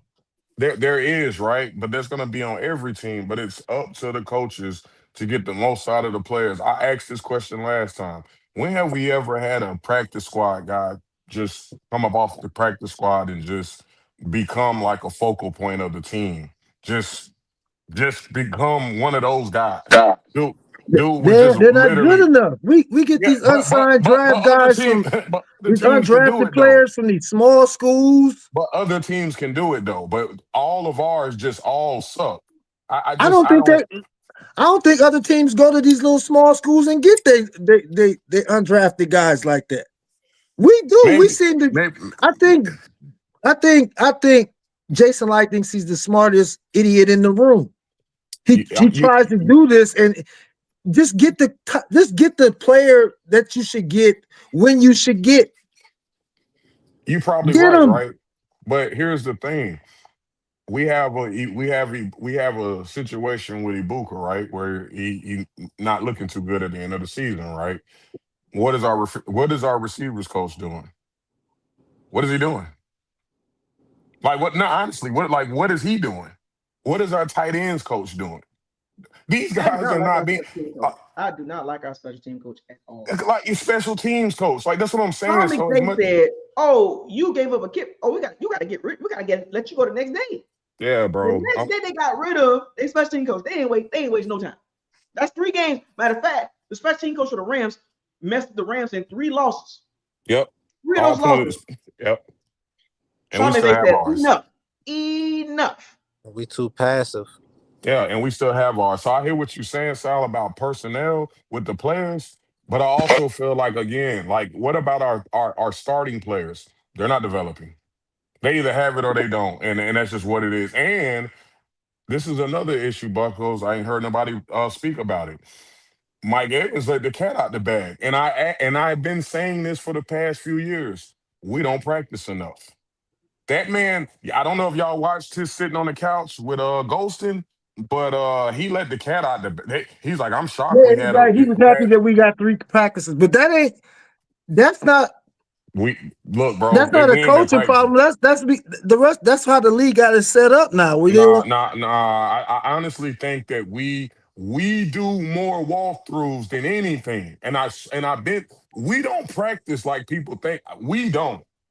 I get what you're saying, but we don't practice, bro. I promise you we don't. We don't practice. It looked like it. Have you not seen every time we win, Bowles will say the same thing. See y'all next week. See y'all Wednesday. Bro, we'll win Sunday. And this man is saying, see y'all Wednesday. So, of course, we not developing nothing, man. We just got to relax, party, come here to party in Tampa. This is the vacation spot. That's all it is, man. And hopes of a boat ride through downtown Tampa and just hopes and dreams and a Ain't no more moxie boat ride. quarterback. Ain't no more boat rides. Tom Baker Mayfield's getting more and more commercials on TV now. It is what it is. We just having fun now at this point, having fun, you know.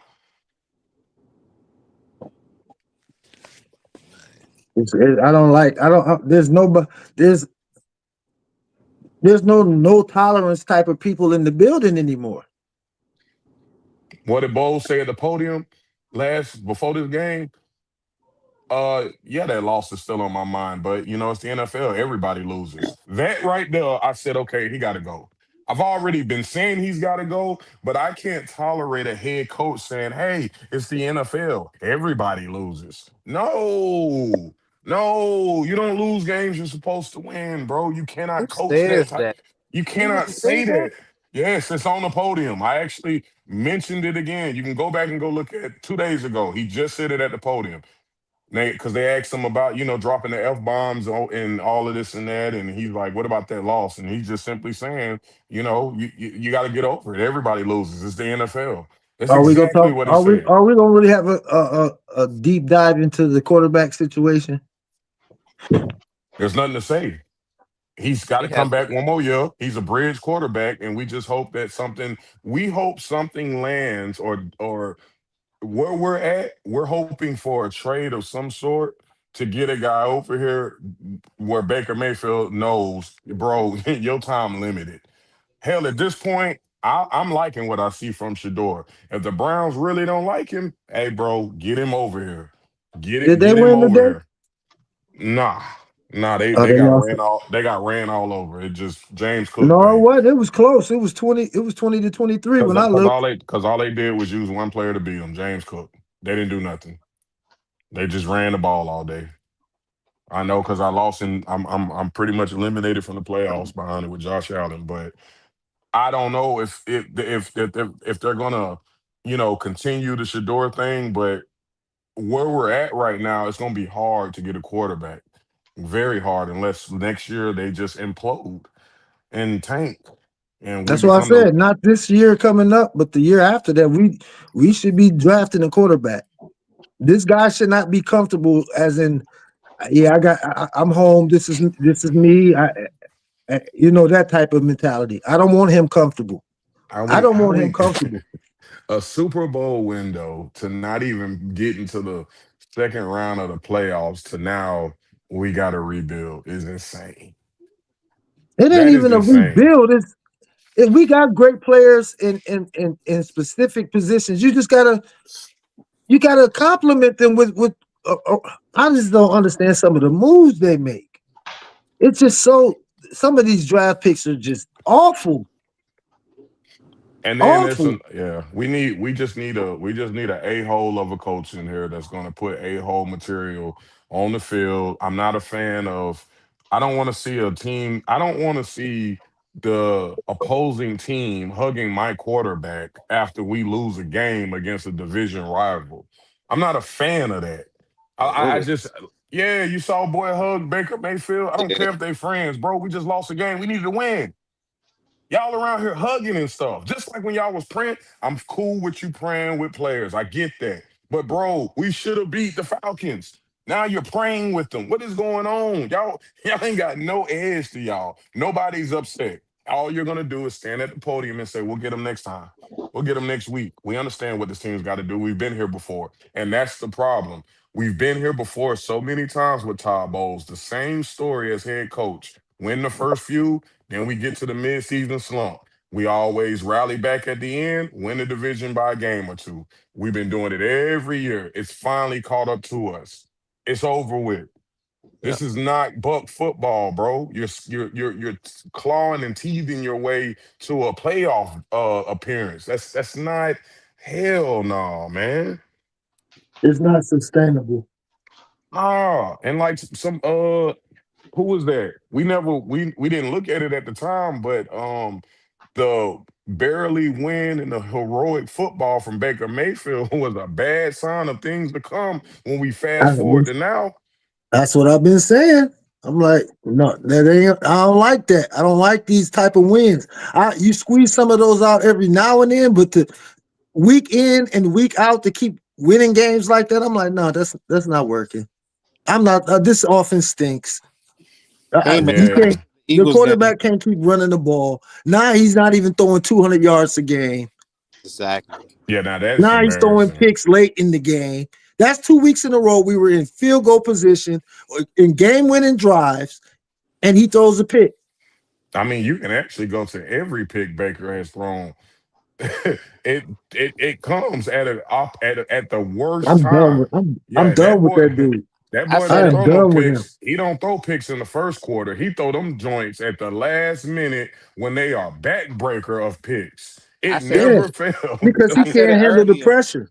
He don't mentally It's have it no feast or more, famine fellas. with him. He don't Against yeah. Philly as well. You say what? It's feast or famine. Nah, what did He's bro say? either gonna have a. I said There's no in between. I said against Philly as well. He Yeah, did it. he mentally don't have it no more. Like it's I think something like switched, and I don't Did see he him ever getting have that it? that Did he spunk. ever have it? Well, I'm talking about that spunk that like carried over from last year with Liam. Like that's gone. Yeah, that And baller. Like he was actually yeah, balling. Even with he the dump was. offs, he He was was. actually balling. Like he was looking like a Bo Nix. You know what I'm saying? That's what Sean Payton got Bo Nix doing, bro. Dinking and dunking until it opened up down the field. Baker Mayfield, he ain't got that baller mentality. It's 100% moxie. That's all it is at this point. It ain't nothing else but moxie. I'm not That's not seeing him make. I'm not seeing him make quarterback throws. that you're not hearing what I just said. It's 100% moxie with him now. It I wasn't, hear what you're oh, saying. I'm just saying him as a quarterback. I'm not seeing him make NFL yeah, quarterback that's what throws that's what bro just said. consistently. Yeah, Consistently. that's what bro just said coming back from last year. You know what I'm saying? Like, bro, you was hitting McMillan. I don't think you realize McMillan wasn't doing possessions when he caught fire. Boy, those was over your head, top of the defense, corner of the Yeah, end zone. that's because you soften them up down low with all the under stuff, and then you hit them over the top. This OC doesn't understand that.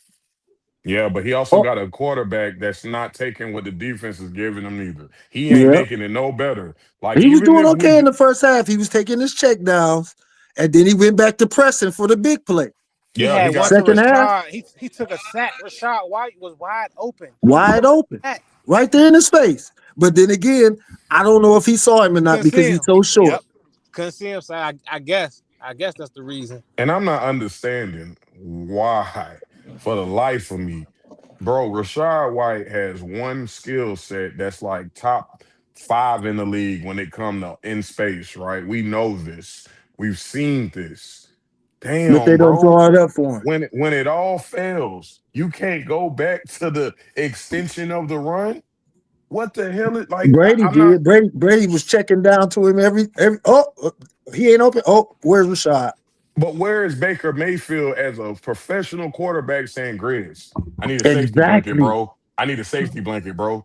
Like the O line, like let's just say the O line is bad. He's nervous, which it is, right? I do feel like he is nervous. The O line ain't doing nothing for him. I agree with that. But as a professional quarterback, if you got an OC that's not, and maybe he is, maybe I don't know, but why are you not asking for a safety valve? Hey, bro, I got to have some underneath.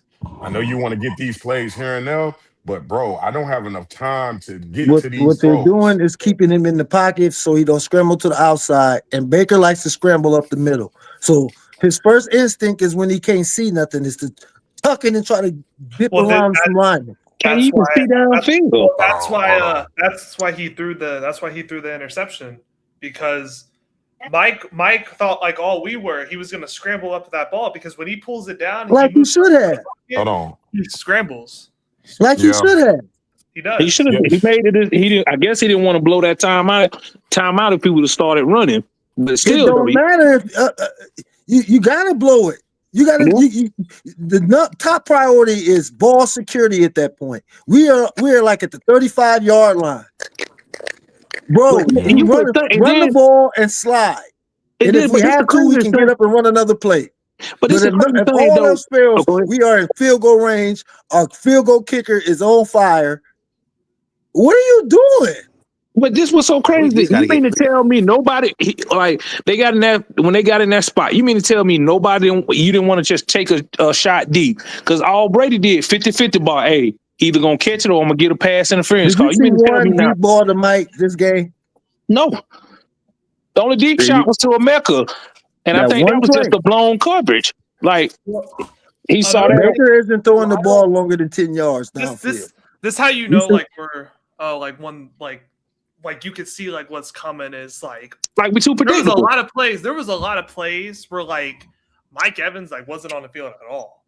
He was supposed to get more workload. Like I was praying, bro. I'm like, why is Mike not on the field? Because every drive, like them coming out, and it's like most likely they were gonna run it too, but they did not. Like there was not at any point where all 4 or 5 of the wide receivers were on the field at the same time. And like he's taken away, like Mike just had over 100 and 30 yards last week. 30-some yards. He's clearly your best receiver on the team. Still, it don't matter what his age is. He's your best receiver on the team, and he did not get used hardly at all this game, except Not in the to, goal line. Send him not, deep. Send him deep and let somebody else take advantage of the mismatch. Because they're it's not gonna have even to double coverage it. it's not even about him being son deep. He's somebody that the defense, any coordinator, basically has to account for. So him on the field anyway is going to make any team play a different defense. So what good is So it to use him at running 10-yard outs? no, I agree with that. I'm going back to what Grizz just said. Yeah, he Is almost threw simply a pick when he ran like that one out today. Like, Yeah. but I'm going back to Grizz though. When I was watching, I got him in fantasy, bro, and I'm watching the game, and I'm like, where is Evans at? At one point, I thought he was hurt. I'm like, where the hell is Evans at, bro? I see Tez John. Then that's another thing. His concepts. I don't know if y'all go back when y'all watched the All 22. It's the I don't same know, concept. bro. When you see this one play, Tez Johnson in the middle of the field, they're like running into each other. That's all they It's run. too, it's too late in the season. They're running into each other. I don't know what the I hell don't that want to see was. no Tez Johnson right now. Thank you. Yeah. It's the same play every third down. A bunch Why formation to is the he on left. the Everybody field running right now? play. Why is he on the field right now? He gets too many snaps. Hey, y'all see what Cohen doing to the Jaguars right now? Oh What? yeah. I mean, not the you see what Cohen doing to the Broncos Yeah. right now? Eating them for lunch. That He was got our that head coach, offense. He fellas. got that 31-17. offense. He got that That offense was scheming people wide that's your open head coach every right day. there. That's your head coach. I'm tired of these small quarterbacks, dude. I've seen With this too Trevor many times throughout. Lawrence. He got Trevor With Lawrence Trevor looking good. Lawrence. With Trevor Lawrence. So Trevor Lawrence no- has 3 touchdowns, 247 yards. so don't give me this Baker shit about how Trevor good he Lawrence, is and he got the he's this. physical. It ain't him. It was the coach. It was the coach. I'm tired of these little quarterbacks. I've been a Bucs fan too long to see the Jeff Garcias, the Ryan Fitzpatricks, and the Baker Mayfields. And here's the thing, too. Like, pressure is getting on Lawrence. Lawrence has been sacked 3 times. I'm tired of the They're little guys, man. They're still dialing him up, scheming guys open. He's still getting the ball out, even with pressure. Because he knows that you got what you got to do when you got a quarterback that's limited, like we have. You got to dial some plays up, get him comfortable. How many times this year have you seen Josh Gazard just roll the pocket? Never. He ain't never seen a simple rollout pass, or hell, you ain't even seen a bootleg. That's what I'm saying. He's not even. He doesn't even put the guy in position to make. Those are the plays that Baker is most comfortable in, and he don't do it. He tries to sit there, make him sit in the pocket when he can't see over the line. He can't see. And what you want to, as a defense, what you want to do is let him panic. Don't let him get to the outside because we know he's coming up the middle somewhere. He's gonna break out and try to run. That's his first instinct is to flee. It ain't to look for the check down because he can't see the check down. All he sees is 6'4", 6'5", 6'6" linemen in front of him closing in. Yeah. He's too little.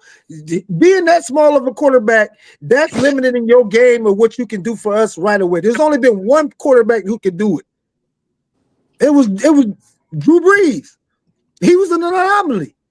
He was the anomaly as far as that. Little quarterbacks just are too. Your Tuas, your Kyler Murrays, all them guys are just too small.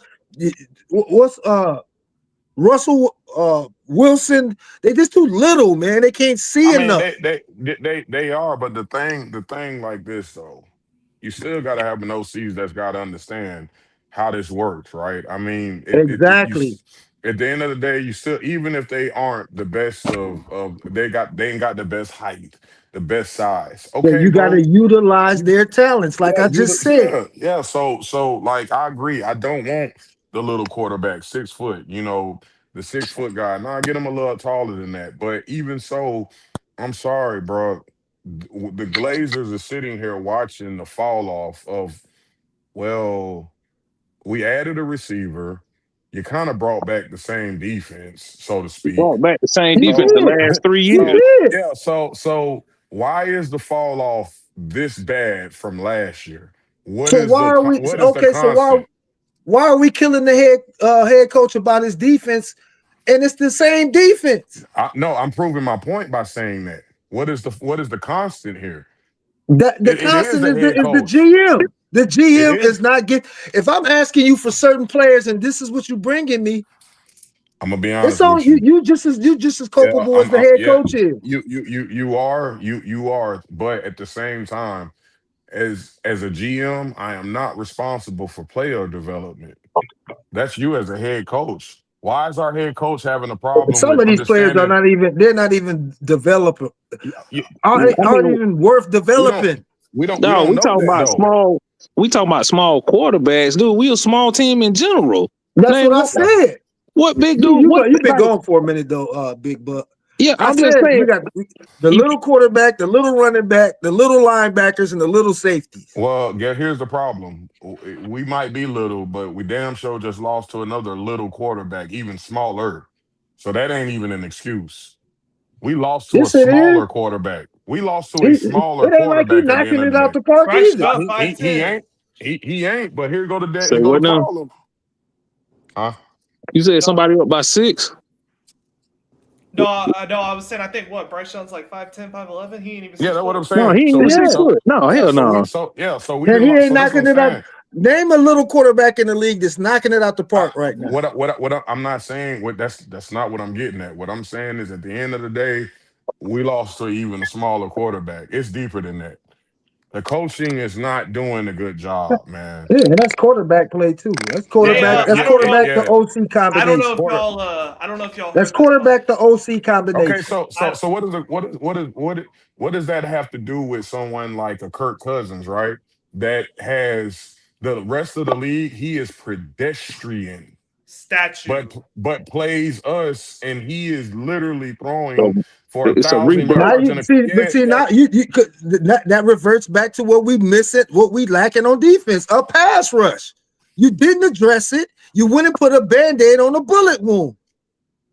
We weren't just yeah, leaking, we were bleeding fluidly. I mean, this ain't We yeah, were nothing new. bleeding yeah. I mean that ain't nothing at, new, at pass rush. And but then you go get who? I still You think got Hussein. What was this? I done came to the conclusion they wanted to pay Reddick because they didn't want nobody young. Like, oh, I'd rather pay him instead of paying him long term. You had Reddick, Josh Sweat out there. You had pass rush out there, and this is They who you thought gonna they get. was gonna get another what was our old boy from last year that we had? no, he was Shaq From Barrett, Denver. Shaq Barrett. Shaq The thing Barrett. with That's what they try. yeah. That's Hell no. the type of I move he mean, tried to make. I'll say this: Reddick did look good when he was in Carolina, then went to Philly. I'll give him that little 4-year stretch he had. I'll give it to him. He looked good, even with who he was playing with. He looked solid. Now, did I think it was gonna carry over here? No, because the way he ended with the Jets, I said that shit gonna fall over here with Tampa. He damn sure ain't gonna do nothing. He was just looking for a payday. That's what I got mad about. And they went and got him and was like, okay, we good now. And talk getting to a not even addressing Instead of it. being like, okay, we got him. Now let's add some more to that. Yeah. I mean, you got to be deep on the pass rush, but dog, back to this. But dog, let me ask y'all this though. Back to the game though. I mean, y'all done talking about the game? But is it me like today? What was the idea behind this conservative play call? Like, I was glad to see you run the ball. Don't get me wrong. 30, you actually had 30 attempts. Was cool. But where was the creative gadget runs you've been running the prior 3 weeks, like with Rashad White? We didn't To see the that at outside, all. running behind Tristan Wirfs, running behind. Get Luke Gedeke moving. Get somebody moving. Like all this runs up the middle was just behind the 3 worst linemen on the team. Hold on, what'd you say, Groove? No, I'm saying like to kind of go off Big Buck's point and stuff is I don't know if I know some people caught this like on social medias and stuff like that, especially I don't know what that guy's name is, John Ledger. He used to work with Pewter Report. I don't know if he still is or not. He pointed this out too, and y'all might have heard this going into halftime, but or it was either going into halftime or coming out of halftime. They did ask Bowles about how like conservative I guess the play call was like in the first half and like how they wanted it. He was like, well, we're winning time of possession, and I don't think Grizzard's having any issues. I think he's doing pretty well. We were winning. We lost. He cared more about the time of possession, and we were first losing half, going I would into actually halftime. agree with that. I would actually agree with that first half. But we gave up that score at the half. It was slow and methodical, But we were it was losing. effective. It was And working. then you saw the two, like before the They half. went up and down the field. Yeah, but like I said earlier, that damn field goal when you got the first down from a personal foul on the field goal, for that hands to the neck or area on the snapper, you telling me you couldn't punch it in? You couldn't get creative then? And that's where it goes wrong. That's where the game was lost at right there. I said they didn't get. I said they're gonna come down to the last play. It's the OC, the quarterback combination that's killing this team. Yeah, we can't sit there and blame the defense when the defense ain't no better than it was last year. Yeah, but we can't have a head coach saying on national TV that we're winning the time of the possession, but we're losing the football game. That's not winning football. The first half was looking okay. I didn't have a problem. I didn't have a problem with the first half. It doesn't matter though. You're winning the time of possession, heading into halftime, losing. That was the problem. They gave up a score at the You know what I think he was thinking? If we can win this way, as long as we can make a defensive play. We can't. But he was looking at Grizzard's plays, and I feel like he's been going around this, and he's okay with it. Clearly, Todd Bowles has been okay with the offensive play calling since week 1. Yeah, I don't think so. I don't believe that. I don't believe that. Why don't you believe that though? Because I seen games where he was standing right over Grizzard, looking like, "Hey, I gotta watch and see what you call it." I don't know. But he's I don't okay in believe it that's, though. yeah, I think he's okay. He's okay He's in it okay on with national TV. And You're telling me I think he realizes this is just the OC that I got. No, I don't know. I don't think so. I don't. What can he do? He's not an offensive player or a coach. I mean, you know he's gonna be minded. I just think he's like. I think he's more or less like, hey, this is the guy we got. Yeah, but I gotta it gets trust to a point. But it gets to a point though as a head coach where if I understand, I've gotten to a point. First of all, that's not believable, Sal, because one, he's already thrown the players under the bus publicly, saying there's nothing else we could do for them when he was dropping the F-bomb. So that's already letting us know right now you can't even teach them at this point of the season because they're not even listening. Number two, if I do have that problem, I'm going to the OC and I'm going to tell him I'm going to need you to pick up the slack. Meaning 24 points ain't enough. I'm going to need you to start dropping 30, 32, 35 points. We do that, we got a shot. We'll do the best we can on the other side of the football. But as of right now, when you look at these two teams, the offense is super ahead of the defense, even though it's playing trash. From a personnel standpoint, it is light years ahead of the defense. So that needs to be how this team. We went from 5th to 24th. That's fine. But at the moment, right now, and what it's been pretty much all year, right now, like at least in previous seasons, they were bad, but they were still opportunistic at certain points. Right now, it's not even close. It's not close at all. So in the past, we actually had somebody who could actually get to the line. I mean, to the quarterback.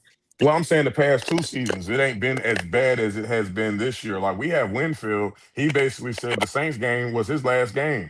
I guess because the NFL robbed him of TDs, he turned the switch off. I felt like he turned the switch off after that game. I've been calling 31 out all year. I've been saying it in the chat all year. I said, "Where's 31? Where's 31?" I'm sure him and Zion were bored. I'm sure he got bored after that one. Yeah. I think I feel like that's what happened because they robbed him out of so many TDs that game. He probably said, "Screw the NFL." I just don't think he that dude. I mean, he's got to be your all-pro safety. We know he could play the position. We're not. We know if he plays peak, he's top. Like we know. Okay, so out of how many years is this is 5th year? I mean, he started the season playing good. I'm asking the question. This is 6 year. 6 year. What? This is 6 year. Yeah, Winfield started the season. He started the season. So out of his 6 years, he's been good for really good. He was good first year, really good second and third, and the last couple. Man. Well, last year he was hurt. We gave him that. We never really seen him hurt. Okay, well, what's his issue when he signed that contract? Like when he signed the extension. What's his issue this year? What's his issue this year? He was doing. I mean, here this year. I didn't see him doing nothing. Y'all talking about what he was doing early? He didn't do. He ain't did nothing but one game. He showed up one game. That was the first Saints game. Yeah, he was playing okay up until that point, pretty decent. We ain't paying you top dollar to be okay. Yeah, I'm. So that's the problem in itself. No, I mean, here's what. Up until that point, you're right. I'm not saying you wrong. I don't know what he got going. I don't know what he has going on. I don't know if he's I doing don't something. think he's that dude. I think he's doing something He's different too this year. little. He's I'm gonna too be honest little. with He's too you. I don't little. even. Yeah, but the problem with him being too little is he's been little and he's been one of our most impact players. So the height You remember thing that shouldn't even overhanging matter at out this on point. Michael Pittman that one year in the Colts Yeah, game? like That was when yeah. we had a pass rush. Nah, man. What I'm saying is this though. Still though, he's been little and he still was one of our most That impactful. was he made plays when we had a pass rush. If you don't have a pass rush, little guys and okay corners get exposed. 2 years ago, we didn't have a pass Yeah, we rush, didn't and have a pass rush until after the Super. yeah, and that man was doing. That man was punching catches out at the goal line He 2 years was. ago. Yeah. When there wasn't a pass rush there. We didn't have a pass rush 3 years ago. I said 2 years ago when we was just now when those games must win games So against the you mean Falcons. the past 2 seasons, this I'm year and talking. last year? I'm talking about yes, that was the season before last when that So you talking dude. about not this year, Todd not Bowles' first year. last year, Todd but the year Bowles' first before year as that. head coach. We Yeah, haven't had a pass rush. when we was playing Tyler Heineke for the Falcons, when the man Okay, was now who making do we splash and plays, who do we have on defense? we didn't have no rush, Nobody. bro. We didn't. We didn't have Who no do we rush. have? I'm We didn't- asking you. the same guys. Yeah, probably the same Yaya guys was a now. rookie. We haven't Same added guys to the now. line. Yeah, they're the No, same dude. we had a younger JPP and a younger What? No, No, we had a not younger Todd Bowles' first JPP year. Not Todd Bowles' first and year. a younger 2020. Levante David. Style, you got to Not Todd stop. Bowles' first year. 2023, JPP was No, not here. no, he wasn't. He was gone. All of them was over 30. Yeah, JPP wasn't here in 2023, man. No, All right, Todd so Bowles' what's the first point year. again? We The point arguing is what I'm about saying. who? The point is Winfield is fine. What I think the issue Oh yeah, is the Tyke addition and what they want Winfield to do now. I That think that Tyke playing better than him. but I think that's why typically that would be the Winfield type of role. I think he's playing that role now, which is why we're I'm seeing gonna him be more. honest, y'all. Our secondary is fine. It's really our front four. Thank So Yeah, you, yeah, I thank don't have a you. problem with that. Yeah, I mean, but you just said Sal, he too little. Yeah. He is. If you're not gonna get no pass rush, he's too small to be doing what they want him to do. I He see him can't come cover the down to the tight line end. That's a sometimes, mismatch and all game. I'll go back to the Rams game and the Detroit game. When they bring Winfield down in that box, they wash him. You said I, that I wanna. he can't do what They he wash him with a what run they play. want him. You say he can't do what they want him to do, but that's the problem with this coaching staff. They want players to do things that those players aren't supposed to be Aren't doing. capable of doing. Yeah, That's what I I'm I mean, want to saying. say. I The want to whole say next playing hold year. these on, players hold out of Next on, year. position. hold on, Okay, hold on. He just you got was in. you was Hold a on, hold tackle your on, whole career. hold Now on, you're a Sal. center. Hold on, Sal. Let him go. He just got in I here. want. I want to say the Bucs will have the 16th place for cap space at $34 million. So we might be able to push somebody for the free agency market for a big time edge, or we'll just get a big time edge if we tank the rest of the season. I don't want to tank, but I mean we could go high in the draft and get somebody for the front four. So If we're tanking though, I'd rather do quarterback. That'd be the better year. I'd rather at We that ain't point you even got to do got a tank. quarterback. We ain't even got a tank. We might They get it by won't They take. default. Yeah, they won't tank. They won't tank. But what I will say, I don't think there's an issue with the secondary. I do think Tyke is playing that I do. Winfield role. I think he's playing. That's why we see him more.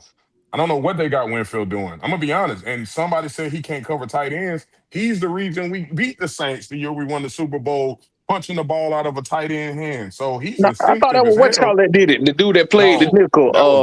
that was Winfield. Go back. He knocked the ball out of Jawan Johnson's hand. That was he Winfield. did. He did. But he was smoked though on that play though. He got killed the whole No, game, but that was a game changing play. I'll give you that. yeah, but that's what he's always been though. Game changing on certain plays, punching balls out, ripping balls from hand up. That's Where's all that at this year? I think he playing a different role with Tyke on the field. I'm gonna stand by that. I just think Tyke playing his How? role. How though? I don't know You what they have. saying I don't. that, What but I'm saying is I don't know. what leads you to believe that? Because I'm not seeing him on the field and on plays like I normally would. It's Tyke in the area. I don't know what they got him. I don't know if they got him hovering around, if he playing free strong. I don't know how they actually using Winfield this year. I just know damn, he used to be the last line of defense on some of these plays. He We would ain't even always there. see him on a big Yeah, play, like you would. there all the time. Yeah, All the bro. time. It's like he's late to the big play and he's nowhere in that area. So they got him doing something else. Okay, If I'm gonna give you a good example. Last game where they blamed it on Vildor for not getting back far enough, right? right. But when you watch the all 22, Whitfield is sitting here watching that develop. He's watching that wide receiver get behind Vildor, and he's late to respond, and that's why that play got. If he would have made a move, he could have knocked that ball away. He could have intercepted that. He was late. He's been late a lot this year. I know, but I'm not ready. I know. Look at today's game. Them two stretch plays. Every time they ran the stretch play outside, the corner wouldn't stay outside to turn on, and he coming down. He come right there inside. He keep going outside. I don't get that from a safety standpoint. And you see That's the what I'm stretch. saying. He's not the same guy that we've been seeing in the years past. I mean, he hasn't been that guy all year. This year. He's not been good because that He's New England not been game. good. He's been normally he's coming up in the run game and run support. He hasn't been good this year. I will give that. I mean, he's. I remember in that Detroit game, they was washing him. Every time he come run down to that box, they would send somebody right at him and knock his ass down. Here's where I'm at with it, though. Right, that's still our All Pro. That's still one of the better picks. He ain't my All Pro. He's our best. How you gonna switch over Antoine right now? Yeah, he's fine. He ain't no All Let him Pro have a down because he ain't year. playing All Pro. Yeah, but a lot of people are not playing well. That's the news I'm not gonna flash. keep calling you the greatest if you ain't playing great. No one's saying he's the greatest. You're saying he's the greatest. Yeah, but you saying he All Pro? I ain't seeing All Pro play. Sal, here go the issue though. The defense as a what whole have you done for me lately?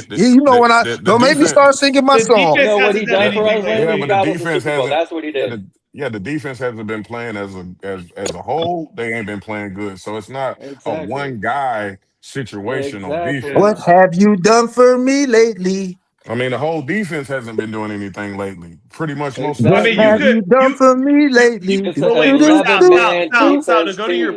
Sal, to go to your point though, like the defense ain't been good for like 3 years, and Antoine, like the last 3 years has been made more plays than most of the people on the team. Mm-hmm.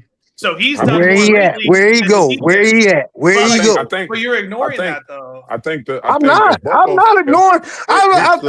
Y'all keep trying to talk about what he did last year, the year before. Talk about what he did this year. Yeah, but here go the thing though.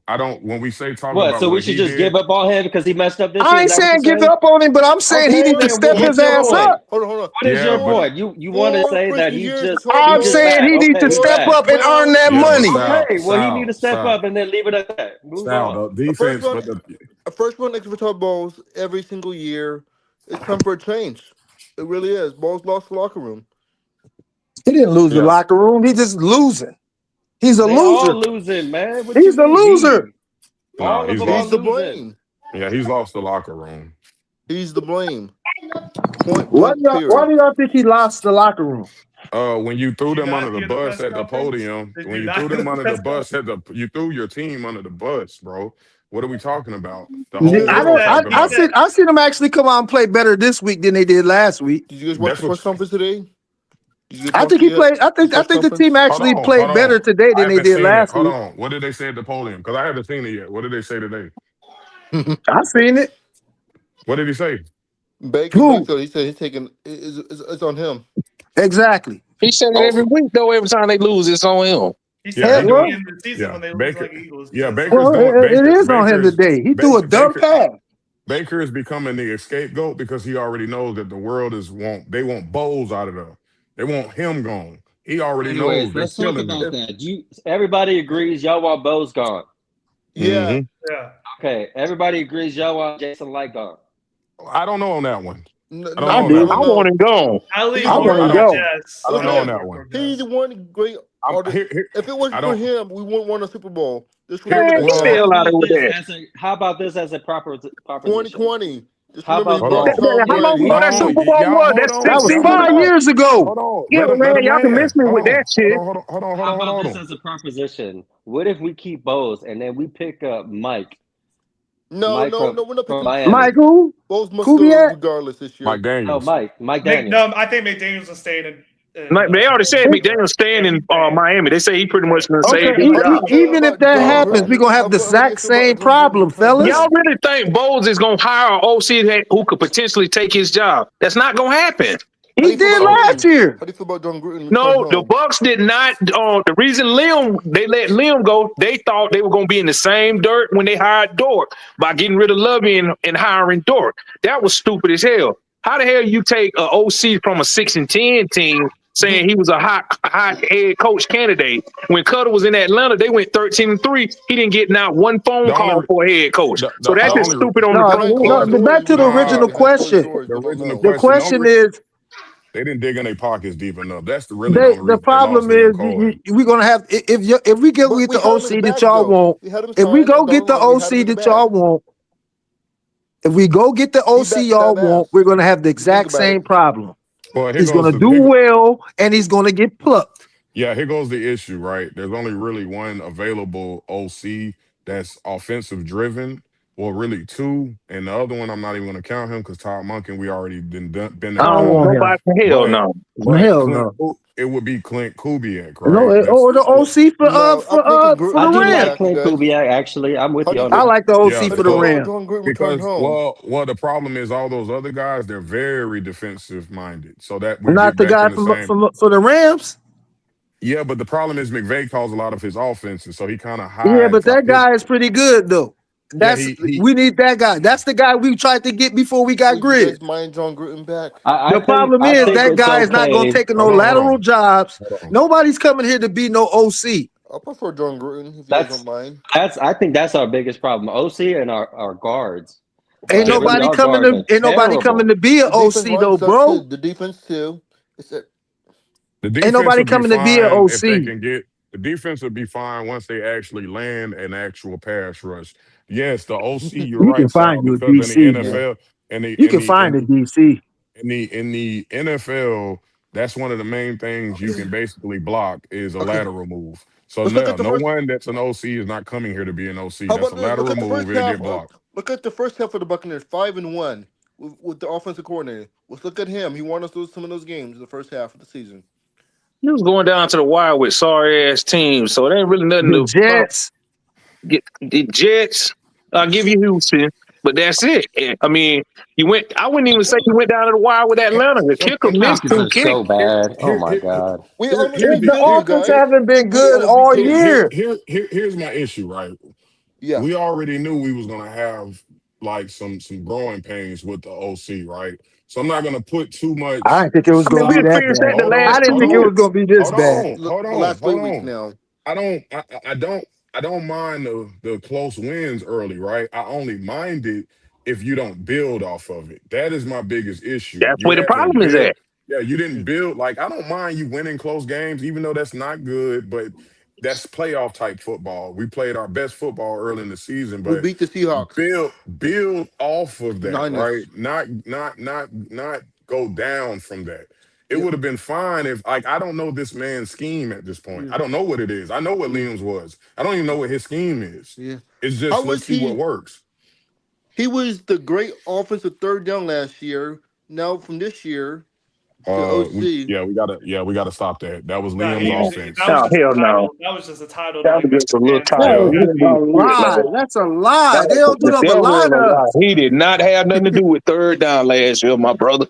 He ain't got shit to do with nothing. Even if he was, he was doing nothing but basically getting a second opinion. Yeah, I think that's a great play. That Cohen literally probably shot down every idea he had. Was Cohen. Cohen, if you go look at how he runs his ship at Jacksonville, he runs all of that. He ain't Still beating the Broncos. We lost to the Broncos last year with Liam Cohen too. Don't forget that. Yeah, but he's beating the Broncos this year. Does that mean look at how he take. You see how he could have had with him this year? You say what? You said what? What'd you say? Do you think the Bucs would have been better if we kept Liam Cohen? Yes. Oh yeah. Yes. I mean, we don't know that. We can assume because y'all stop that, man. Damn. Hold on. I think. Why we gonna do that? I think the offense. Let